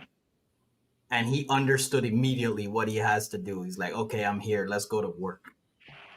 I do understand that moment in Demon Slayer, it just changed the atmosphere so quickly because, okay, we just got off the train. Okay, let's go recover. And he's like, nah, now we gotta fight an upper moon. And he's one of them. He's like, he's him. I still got Naruto. I'm sorry. That garb just has so much damn aura. All right. Lonnie? No, I got Naruto. I feel like, yeah, Akaza might have better like shock value in like terms of like, oh yeah, we save the city type vibes, and then the next wave comes. But I feel like when it comes to like the emotion and the weight that it carried, and like low key for a while we were waiting on like Naruto's like next big step to see like how he's gonna actually like be able to take on Akatsuki and things of that nature, and that was this moment. So yeah, I'll give it to Naruto's pull up on that. All right. Bet. And that concludes the gauntlet. Does he have the best pull up in all anime? You might. Yeah. He might have. I'll throw out two that I just thought of right now. Sure. The moment in Black Clover. Random, you got a bit of background noise. Riddell, that one, I know exactly which one you're talking about, and it didn't make the list, but I know which one you're talking about. Go ahead. Yeah, that was a great moment when they pulled up on Langris. That was great. And I don't know if you would count it, but I just thought it was like, I feel like this is a pull-up. Eren Yeager, when he pulled up in Marley. Yeah. I have one more too. Ichigo. I have one more too. Ichigo stopping Rukia's execution. That's a good one. That's a good one. That one's great. And how he beat up the lieutenant with his hands. Yo, I'm not gonna lie. Getting beat up by someone who just obtained Bankai with his bare hands is wild. That plot. He punched that nigga Shinkai and it broke. That made no sense. He punched it. Especially he beat Yamamoto's vice captain with his bare hands. He just hit him in the chin. He didn't even punch him. He just went boop. Yeah, that was wild. Oh, good. All right. Do we want to do the blonde ranking now? We can do it now. First, how are you, Random? I'm good. It's championship week, so that's why I'm late the last couple of weeks. Speaking of that, Random, you said what? Turn your mic down a little bit. Yeah, your mic's a little hot. Okay, Yeah, that better? Yeah, that's better. Yeah. It just came out Sorry like about loud as that. hell. Yeah, it's championship week. Just trying to get the kids right. And today, all they spent it is just like These kids have been the best birth control for your boy. I ain't never want to have kids after doing this. Never in my life. I can't. Because you just look at some of them like Miles. You just look at some of them and like, hey, bro, you're supposed to go to the left. He'll look at me right in my soul and say, I got you, coach. And I swear to God, we say hike and that motherfucker goes right. And I just want to kick his ass. and it'll come back and be like, oh, my bad, coach. Oh, I thought you said right. Bro, you looked at me. You looked at me, asked a question, and then you went the wrong way. Like, just want to. That's what it means to be a coach, man. I can't, man. I can't do this for too long. Hey, Some man. people I coach with, they coach for 20 years. I don't know how you could do it 20 years. There'll be one time you just got to get one of them, but Molding that young generation. I don't know about molding. I'm just trying to I tried helping out random. I said, like, yo, if you need to make him a little better, just throw a little like bounty gate in there. He didn't want to listen to me. Ah, man. You saw what that did to the Saints. They ain't never been the same since. Hey. Don't let's not talk about that, bro. It hurts. True. So you're so you're doing the Deion Sanders. You're gonna win a championship and then. Nah, so technically my head coach, he got called out of retirement, and I've known that dude for a while, and he just asked me, and I did it with him. So when he's done, I'm done, but he's probably done next year. So I'm gonna pull a Deion and a half, win the championship, and dip. Short career for your boy. But it looks like I missed out. So how y'all doing? I saw J-Rob in here earlier before practice. I want to say what's up to him, but I don't see him. Yeah, he went on a call, but nah, man, we're chilling. We figured out the president of the United States should be Irwin. That's not a bad pick. Because at least he won't cap to you. He won't lie to you. He's like, yeah, I'm about to do some terrible stuff. Random. Yeah. How you feel about Griffith as the president of the United States? Well, it depends on which Griffith we get. For the sake of it, let's say before he goes through with the eclipse and stuff. I'm not gonna hold you. He was cooking. He was cooking. He was gonna take over the kingdom if he's following his original plan. He was gonna take it over. You know, we just gotta make sure, like, hey, bro, Guts, just like, can you wait like 6 months? Wait 6 months before you dip. The kingdom gonna be in Griffith's hand, and then you can leave. Griffith is clearly, he's a manipulator, right? But he's a great leader. Whether or not it's in battle or in diplomacy, he's a great leader. He's willing to do the things that are willing to be done, and he's also willing to do it where the people who really look up to him will never find out. You know what I'm talking about? Yeah. They'll never find out. Hey, He literally faked his death. That was the first time they found out what he was doing for real. Like, W dictator, man. W dictator. Yo, Riddell, I do need you to answer that question in the group chat. But What question? Oh, the one I sent? yeah, I need you to answer that expeditiously. No, but I'm ready for the blind rankings if everyone else is. So this week we're gonna be doing the Himothy blind rankings. I got 1, 2, 3, 4, 5. 6. I got like 6 or 7 names, and yeah, let's get started. It's just Himothy, who's the top dog. Lock in. You know, first up, we're gonna go Eisen, Oof. and it's 7 names. 7 names. Don't let the recency bias, don't let it cloud our judgment. Please. Let's do this safely. But he is in the upper half though. I agree with you. I agree with Riddell. I was thinking the same number, 3. Okay. So Eisen is 3. Okay. 3. Okay. Okay. Next up, Rimuru. You see? We played it safe. low key, He I'm willing also to be is in nasty the and upper say- half. I'm willing to be nasty and say 1, but he's too nice of a guy. I don't Rimuru is really him. like novels, so I don't know as much as Random. Rimuru is him. That's all I'm gonna say. He is him. Absolutely him.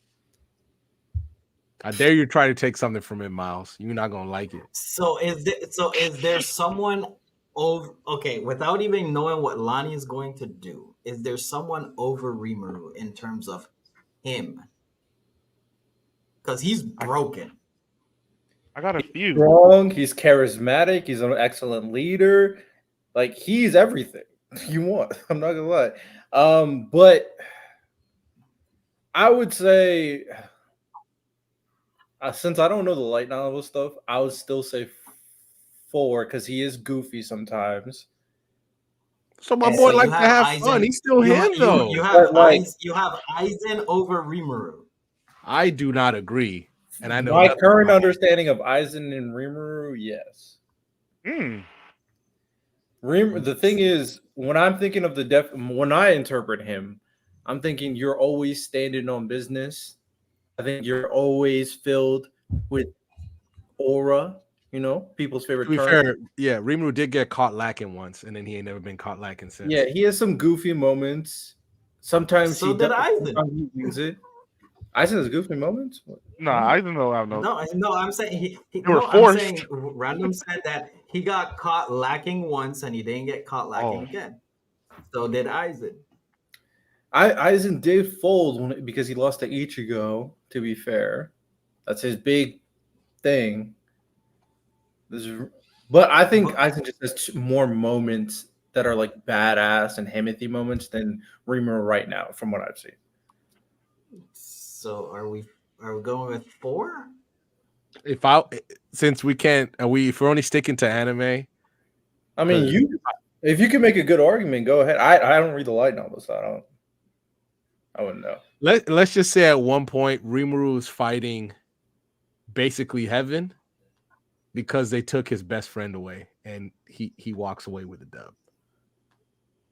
Because he's like, bring my friend back. They're like, nah, you're doing too much. And he said, all right, bet. And he goes in there with his people and he wrecks heaven. No cap. Just to get his boy back. He stands on business. The one time he didn't, because realistically, he wasn't powerful enough in season 2. I don't know. They literally did a crusade on him and he got his get back for that. He murdered 50,000 people to get his get back. And that was just him by himself. We're not even talking about the rest of his people, what they was doing.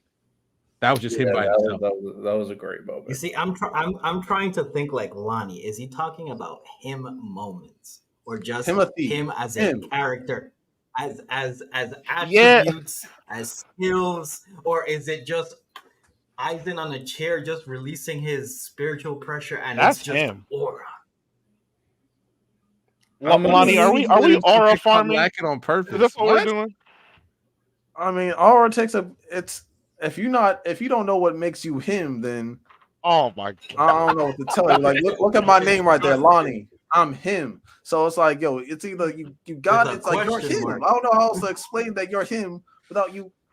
You You know what, him. Lonnie? With And that, also, to be fair, Rimuru doesn't have the most like intimidating presence sometimes. Like people don't take him seriously at times. Aizen, you can never do that. So I will have to stick with Rimuru. But to be fair, Rimuru isn't trying to. He's trying to foster But monster human that's relations. why I'm nitpicking, especially since I don't know your light novel moments, which does sound great. But I have to nitpick. No, I just brought up what happened in season 2. Oh, the line up heaven stuff. Obviously, they mentioned it So already. again, the question is with this one: is Rimuru in terms of him over or below Aizen? below to me. I would say below from what I know now. Okay, so we're going 4. Okay. I'm fine with 4. Okay. I'll tell you, We're I don't going know. 4. We're locking in. Full send. We're going 4. All right. Next up, we got Gojo. Loki might be 1. I'm not gonna lie. Please. Oh my Bro, there's no Gojo is nothing that his character Gojo definition him like that's just who he is. He's nothing else but him. That's not his entire character is just being him. I'm not gonna lie. I'm a hater. I'm putting up 2, but I do hate Gojo, so that's part of it. I'm We're fine moving with to 2. 1 spot over. But are we gonna find someone more him than Gojo? Me being objective, probably not. No, and But me Lonnie being a hater, probably yeah. not. Oh, Kai's trying to Yo, make some Kai, points. you see? Yeah, Kai, you in my group. Whatever group I got, you always be cooking in the way that I would. You spitting. I I mean, mean, the thing is, he's not wrong. He's not. Gojo got his get back on Toji, and as for Sukuna, Gojo's so much him that Yuta had to get his dead body to use his body in the fight after he's already dead. That much him he is, bro. Kai, yo, Kai. Yo, so Me and what you y'all are the got? same person. I got two. I, Kai moved me back over. I got two. I don't care about I don't care about Gojo enough. I don't like Yuta's my favorite character, but I'm just talking about let the who record Gojo is. let the record show that I don't agree with Gojo being over Aizen, but I'll go two. Really? Yeah, I actually think Aizen Yeah. got more aura to him as well. I mean, Random. he lost 2 against Ichigo, and it was a loss where he said he planned everything and lost, which is kind of crazy. Look, I don't know enough about Aizen, but like, it seems like everything Gojo Loki just kind of does is amazing. Bro walking in the rain looks great to the funeral. Like he's just him. But this is where Aizen's. Oh, I don't know about Aizen. That's why I'm laying out about this. I don't know about Aizen. Grimjow getting up from the table of Espada. Go ahead, Santo. We both got I a was moment. gonna Go say ahead. like Gojo. You saying Gojo walking through the rain looks amazing. Aizen sitting on a chair is menacing. Literally. I'll take your word for it, bro. I don't know. I don't know nothing about. Calling them trash while he's sitting in the chair. Random. There's a scene where one of his subordinates, they're having a meeting of sorts. He gets up from the table to walk away. He literally makes the guy fall to his knees with just his energy. And then says, return to your seat. And the guy has no choice but to comply. Oh, no. Yeah, I mean, I'm thinking about it. Like Gojo, what he means for the story, that's what I'm really thinking about. But in terms of moments, like Aizen has more. But I also think Aizen has the most pathetic moment when he loses to Ichigo. I don't think that's really that pathetic. Yeah. No, I don't think it's the losing. I think the shit that he's saying to Kisuke, that was That's what I'm sad talking work. about. Yeah. That was sad work. That was sad. Well, Yeah. make up for it. He was crashing out when He was crashing out, but the latest episodes, when they would just try to touch him while he's in the chair, and the guy's fingers disintegrated, and he's like, "You're not strong enough to touch me. You're not strong enough to even touch me, and your body's disintegrating because you're weak." Hey man, I don't want to Bro. keep for Gojo because I don't care about Gojo as much as most people. So if we put him at 5, I'm cool. I don't care. I'm cool with 5. Oh, I'm so good with 5. Let's That hater in me go is 5. singing. Let's do it. Let's do it. Let's All do right. it for the content. All right, Gojo's at 5. Gojo's at 5. Crazy. All right. Next up, we got Hashirama. I'm sorry. 2. 2. I'm not mad at that. Everything we see from Hashirama, other than the shit with Sasuke where he's acting a little goofy, he's all aura. Nothing but never break, never fold. Nobody's ever depicted him as weak or sorry. No L's ever. How many people in Naruto get to die of old age? To be fair, what I've heard about Hashirama, his resume is top tier. Like what we know about him, sure, but I'm just thinking like him moments, and I don't think his compares to the catalog of like an Aizen, for example. I would agree with you for moments, yeah. For Hashirama, I don't think there's any like. I'm like, yeah, he's goofy. He's not like an intimidating guy. He's goofy. He gets serious when he has to. Do we tax Hashirama at all for like knowing his brother was a racist and allowing him to beat him? No. Okay. No. Jesus. I'll say it like this. The whole world was afraid of Madara. Madara was afraid of one man, Hashirama. Mm-hmm. You know, I'm not gonna hold you. That's a fucking bar right there. No, what's Madara's line? He can He can heal himself without signs while fighting. He was yo, Lonnie. He was glazing. I've never seen someone glaze another He man. could fight for days without rest. He could weave jutsu without using hand signs. He was going off on that man's meat. He can do the same level of healing you can do while fighting. Madara was going crazy. Yeah, I think Hashirama gets the impact stat, but I'm big on like. Also, Hashirama sells. Hashirama sells. I've been trying to say that. Hashirama sells. You want a giant power up? Hey, let me get a little. Let me grab some of your skin on me. I need that. Pause. Let me hold that. Y'all making valid points. I just let the impression of Hashirama. That's my biggest thing. The impression of Hashirama, because he's such a goofy good guy, and then we don't really see him a lot in the story doing these crazy him moments. Like we see him fight, but I mean, he wins those fights too, but we don't even get to see him flushed out fights, to be honest, either. That's fair. I'm not gonna lie. I kind of got him at 1 because I know Lonnie's gonna throw an Orihime out here at one point. He better not. He always waits too, Santa. He always waits. I personally, because of like the lore of Hashirama as Himothy, but him as shown in the series, I don't get as much as like an Aizen, or Rimuru or Gojo. I'm gonna say 6, but if y'all say 2, I mean, my man Lonnie gave the definition of what a him is, and he basically just said you gotta know. If you know, you know. Hashirama him. I'm sorry. So I'm personal. This is me. I'm going 1. Oh, 1. I'll stand with you, Santo. I'm not. I think he has more. I think he's more him than anybody we saw so far. Okay. All right. I mean, I'm picking 1. Oh, picking 1. Okay. Next up, Yorichi from Demon Slayer. Wow. I mean, 2. I'm not mad. I'm not mad with my number 1 pick. I'm not mad.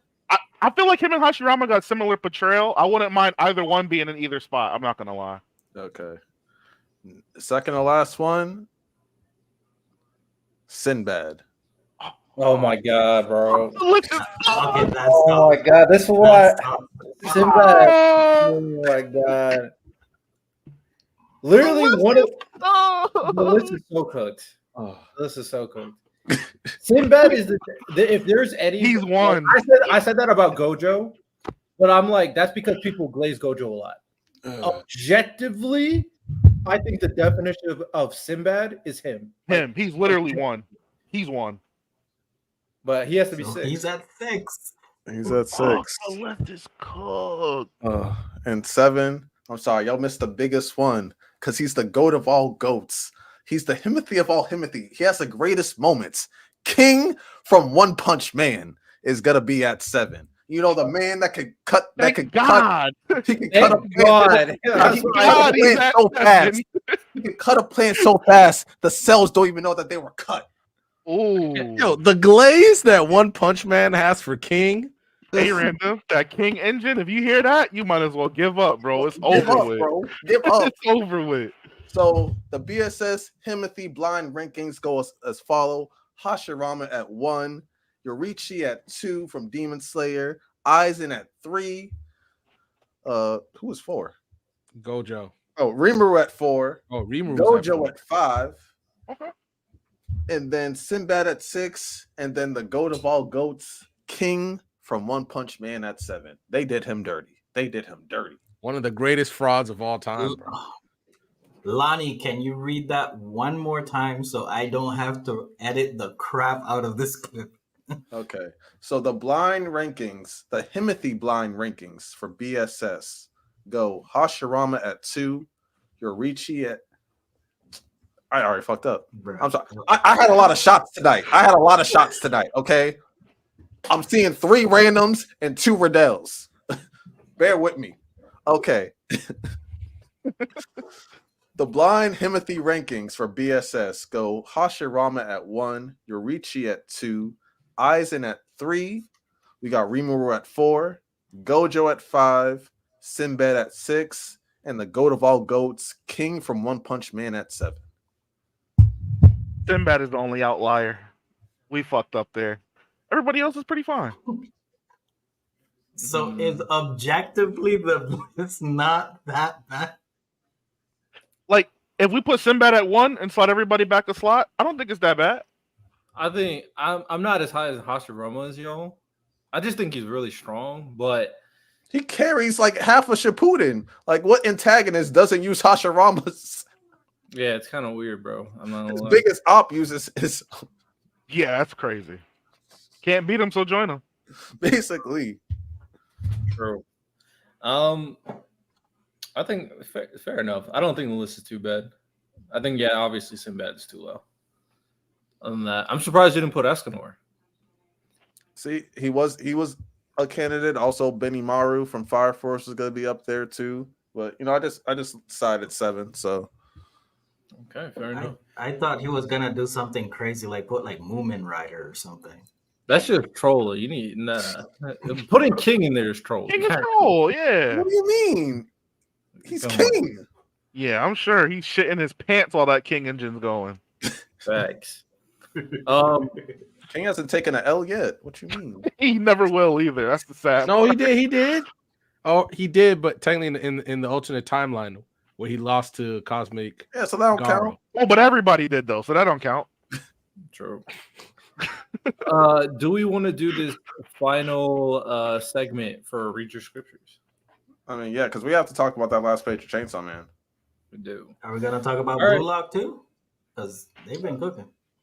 I haven't read any. Random. Did you see the last page, Chainsaw Man? Okay, because we gotta. Ooh. I don't know what that. I don't know what that means either. But we gotta talk. Did he throw up power? I'm not really sure, but that's what it looks like. All right, let's do Read Your Scriptures segment, and then we're gonna wrap it up.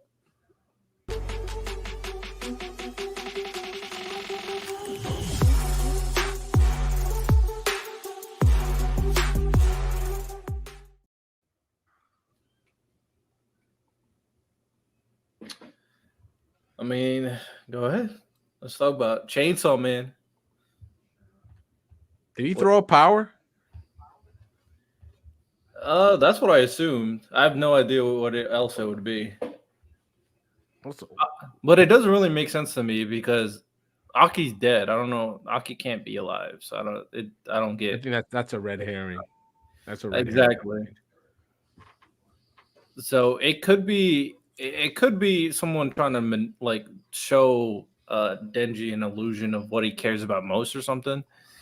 Because if power was there, sure. But Aki's there, yeah, not buying it. It did make me feel good to see him again, though. Yeah. We hating on Aki like that? I don't care about Aki. We hating on Aki like that, but you glaze, let me stop, bro. Yep. I really feel like this is because of I feel like you wouldn't be hating on Aki if it wasn't. I didn't even say anything bad about Aki. Aki been dead. Aki been dead for years. Still clears. Stock's continually going down. How? There's no manga chapters. So we're just not going to talk about all the complaining you was doing about the Black Clover final arc. Oh, but you said continues. I've been since then. I don't know. I just don't have faith in Tabata. But if Tabata can go and watch Bleach final arc and go Kubo Senpai inspire me to fix my ending, then maybe there's still hope. Senpai is crazy. Hey man, he is. He is. So. Yeah, that's what all that thing is. But I mean, yeah, I don't feel much for Aki. I mean, he's kind of mad to me. But it'd be kind of wild if he comes back. I guess one plausible way he can come back is the fact that he was technically embedded with the child of the War Devil, technically. Full Metal Cork with another super chat. Great show. I am a fan. Windbreaker for the hands. Windbreaker's fantastic, by the way. I read the manga. That shit fire. I love Simple, Windbreaker. Windbreaker is fire. Shout out Full Metal. Yeah, he's been cooking. Chat of the night. Absolutely cooking. Yep. But what else is there to say? I mean, whether the question is that real or not? And it started snowing. I don't know. I don't think it is. Well, I'm gonna say it's not real because they're still in the whatever world that is, right? Because unless you're telling me Power's just been in his body the whole time, and now for some reason she decides to, they decide to bring her out. I think maybe it's just having the long lost conversation you probably should have had with her at one point. They're just gonna have it now, especially since Asa just talked about her family and what happened to her mom with the devil attack. I think it's gonna be nice and easy. I mean, maybe connecting with Asa allowed him to finally be kind of open with his feelings, and maybe that's kind of triggered something within Denji. Honestly, even if no, I was gonna say real quick, the whole Asa and Denji conversation, it was awkward, of course, because they're both very awkward characters, but it also gave like, I don't know, I feel like it was like a weird bonding moment for them because he's like, yo, why are you like so into me all of a sudden? And then he expressed it like, yo, I can't think straight when you do stuff like that. And then she like kind of explained herself a little bit, and then like they just had a weird moment before he like threw up. Well, the War Devil is the one who keeps on doing stuff that. Yeah. So it's just like, but those are Asa's feelings. The War Devil is just enacting Asa's feelings towards Denji. So it's getting. I don't know. Now it's like, are they gonna end up together because of this? And now it's just, I don't know. It's I don't think so. I don't think they should. That man's in a weird place. I don't think he should end up with any of the women in the story. I don't think so either. But Fujimoto crazy, right? If you read all the I thought he should end up with Asa for sure. I think Asa was an excellent. I liked Asa since part 2 started, and I thought she was a great like foil towards Denji, and really making Denji start think things through and kind of think about his own being with another, especially with another awkward person. I think this was good for his character to grow because I mean, raising Makima, I mean, he was just listening to her. He wasn't really growing from that. Power is kind of just like a little sister who just is kind of dumb. I'm not gonna lie. He's not gonna grow from that connection either. Asa's the only one that's really is gonna be testing his feelings and all that stuff. The only other one was like, what's her name? Rin something, or starts with R, the bomb devil, but she got cooked, so can't really say anything about her. I mean, they're probably gonna end up together, or they're gonna die together, one or the other. I feel like Asa's like so messed up that like she's making Denji get his shit together because he's like, yo, I'm dealing with even bigger crash out than me, so I gotta like get my shit together, which is bad, but I don't know. I guess it's moving the story along. Yeah, I don't think Asa's more of a crash out than Denji. I think Denji is still more of the crash out. But Asa's facing her problems head on, which is kind of forcing Denji to face his problems head on, which I think is the biggest point between them. And their antisocial, awkward issues. Other than that, I don't know. Rize, that's her name. Forgot her name for a second. Shout out to getting her own movie, right? They're getting their own movie. Yeah, shout out that movie. It's gonna be pleasant for a little bit, and then it's gonna start sucking a lot. Mm-hmm. Also, shout out Fujimoto. He keeps on coming out with one shots, and I think one of his one shots became a movie this year. Mm-hmm. Like, yeah, he has like a few different. There's like, if you go to Barnes and Nobles, there's like a few like books of his like one shots and stuff like that, and they're pretty good.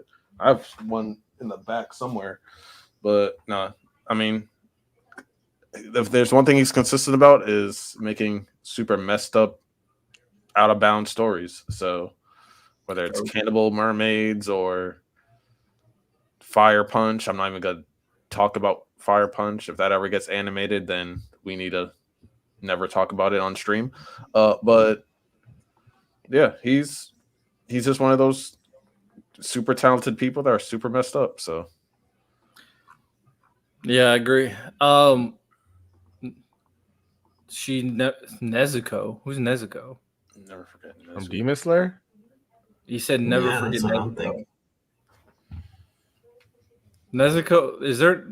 We're not even talking about Demon Slayer. You must be talking about. Unless there's a Fujimoto character that's also named Nezuko, but I also don't recall.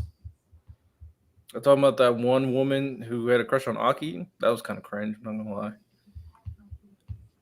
I don't know who else you would be talking about. Anything else? Oh, I could do a quick review of Veilguard. I'm only about 15 hours in. It's a good game, but it's not a good Dragon Age game. That's where I'm at. It's like I told Lonnie 2 days ago. It's basically Temu God of War 4, but like That makes it sound so bad. that's the best way I could describe it. It's bootleg God of War 4, except it's obviously the combat's not as clean.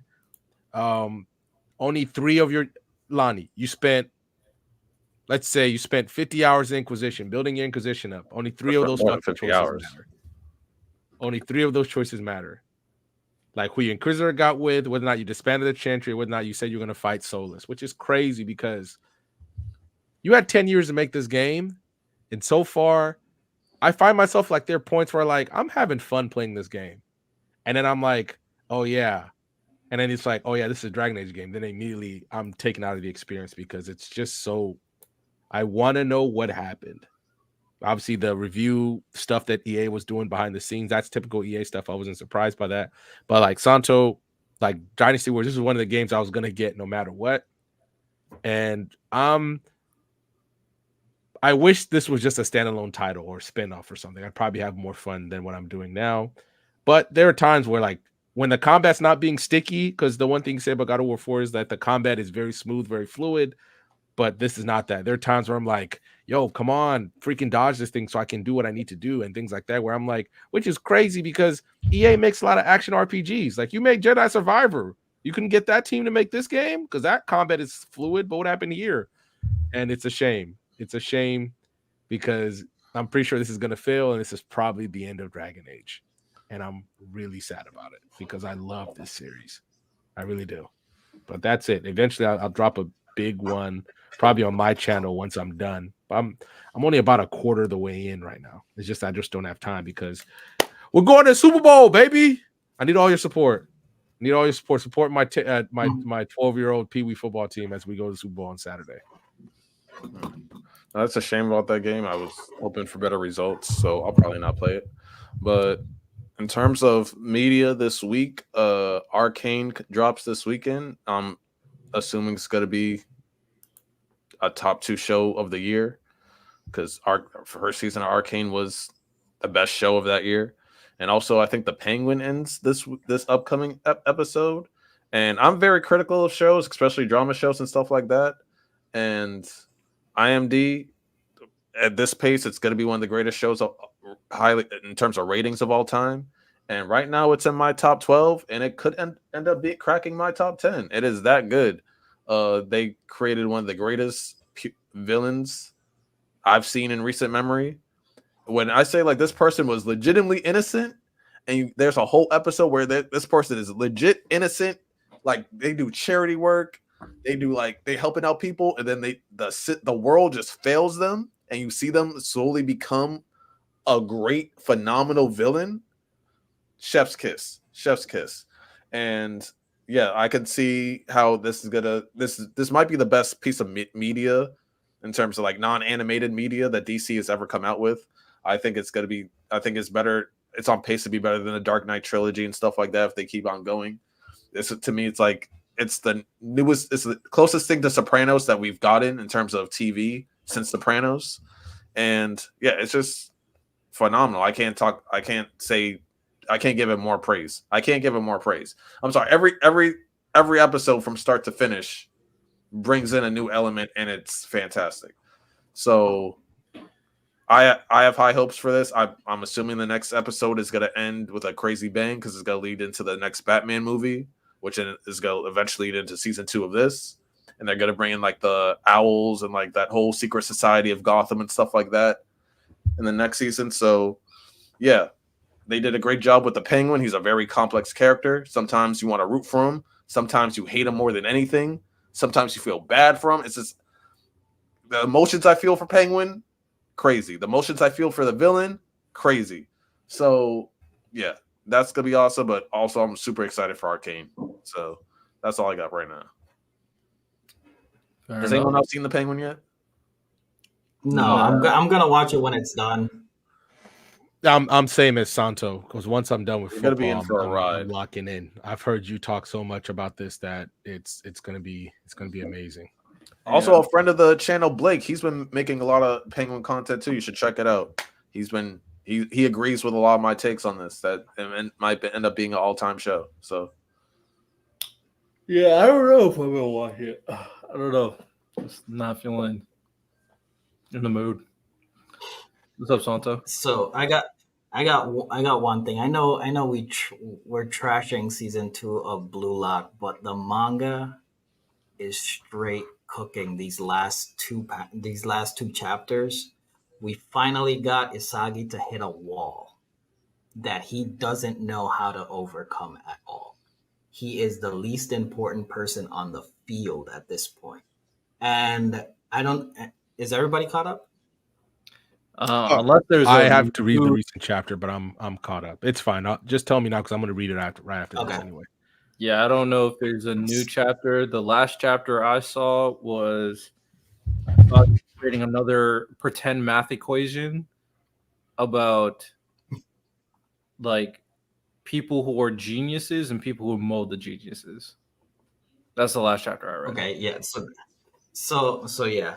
So we're getting the explanation of what defines the top tier characters, where someone is a genius that has all the physical abilities and the mental prowess versus a talented learner where Isagi finds himself and him dealing with that. But the biggest thing that happens is he hears Kaiser say the same thoughts that he has. So they're implying that Kaiser and Isagi are on the same level, which I don't know how I feel about that, but I'm very interested to see how they go about that. I just personally don't want them to make Kaiser hit a wall where he can't be a true genius to put over Isagi. I'm afraid that's what they're going to do. They're gonna do the same trope, unfortunately, that they do a lot, is that he's gonna fail mid-match, and by the end of the match, he's gonna be a genius. And that's stupid. It's going to happen. I'm gonna hate that. That's the issue, and that's the issue we have with Isagi. Like he doesn't fail in a way that he doesn't fail post-match. He fails in a match. By the second half, he's gonna achieve genius status. Yeah, I mean, you had Nagi straight up look so dumb and lose, and the expectations are gonna grow afterwards and kind of find himself. Isagi just never has to deal with that. He's like, oh yeah, genius. He's a genius. He's better than me. I'm gonna diagnose and analyze every single little bit thing about him and perfectly understand everything about him to find a counter. I'm like, in the match. Like, I'm like, bruh. I'm not buying it. Especially with everything. This is probably one of the most odds that is stacked against him. So he's gonna have to overcome a lot to be competitive in this specific situation. It's okay if Isagi loses though. And I would even appreciate it more personally. To be fair, I'm not an Isagi guy like J-Rob, Ty, or whoever else. If Isagi learns, adapt, or changes who he is based off this understanding. And low key, I was thinking about this while reading the chapter. Isagi can potentially just be like a soccer player version of Ego. Because how Ego understands soccer and how he's molding this talent I'm guessing he wants Asagi to be that type of person on the field. That's what my guess. But my thing is that I'm just afraid that they're going to put over Isagi and put down Kaiser. Do you remember in Kuroko no Basket, Kagami's brother? That he was like the perfect player that doesn't have that extra gear. He's like the best ordinary guy. I don't remember his brother at all. I'm not gonna lie, but keep going. He's one of them that he does like everything. He's like the most orthodox player and he hits everything at 100%. But he's not a generation of miracles. He's not an uncrowned king. There isn't anything that puts him over the top. I'm afraid that they're gonna do that with Kaiser. I feel like I know Kaiser that he has a ceiling. Yeah, I know what you're talking about. I don't know. I know who you're talking about. I know the type of, because there's quite a few of those guys that just have this limit. They're like the gatekeeper between being like that super much talented and then like being just good. Asagi Himuro, I think is his name. Yeah, Himuro. What does he look like? I need like a bigger picture. He's on. Yeah, I'm trying to get it right now. Because I think I know who you're talking about after you described him. I didn't know that was Kagami's brother, which is though. Yeah, they trained together with what's that lady's name? I'm terrible with names. He's the guy that plays with Murasaki Bara. That's Kagami's brother? His brother. Yeah. They grew up together and stuff. I don't remember this at all. They're not actually like related, but they grew up together. They both have the same trainer. No, but this storyline is just not clicking with me. I have no idea what you're talking about. Bro. I'm blanking. What's his name? Himuro. Himuro. He plays with the center. No, I know like the person you're talking about. I just don't remember this connection with Kagami. Remember they have the same trainer. Have rings. They have rings and they give it to each other, and in the match he says throw it away. You still see me as my brother, and he gets benched, and then Kagami comes back and absolutely destroys him. Yeah, I completely blanked on this entire plot line. Bro. Blank. It's out of my memory. The only thing I remember with them is that obviously the center has all the physical attributes, but he doesn't try, and eventually he has to try, and then all that stuff. That's the only stuff I remember regarding their match. I don't remember the brother thing. Gotcha. But I'm with you. But we'll I'm see. afraid they're gonna do that with Kaiser, and I'm gonna be mad. I agree. No, I don't need OP Asagi. It's just not moving me. Anything else? Any other? All right. With that said, ladies and gentlemen, that is all we got for today's episode of the Black Sensei Society, episode number 53. We will be back next week, episode 54, to talk about more anime, manga, rankings, all that good stuff. As always, make sure you guys join and subscribe to the channel. You guys can be a member, the Bankai tier, get exclusive content, get your shout outs, and just supporting the channel and being part of what we got going on here. And you guys can go check out all our socials with our link tree. But with that said, that's all we got for today. Make sure we add that closing right there, outro video. But with that said, ladies and gentlemen, appreciate y'all. You have a good one. Take care. We hope you enjoyed this episode of the Black Sensei Society podcast. With that said, make sure you guys like the video. Make sure you guys subscribe to the channel and turn a notification bell on so you never miss any content we like to drop. We want to do as much as possible. And if you want to join the community, you can also go to our Discord, go to our link tree, and be a part of it. We have a lot of great conversations in there. And we're doing a lot of fun things in there. Events, getting your opinions for content and videos, tournaments where we have cash prizes. So make sure you guys join the Discord and rate it 5 stars for the podcast on Spotify and Apple Podcasts. We really do appreciate you as we continue on our grind. With that said, ladies and gentlemen, hope you guys enjoyed. You have a good one. Peace.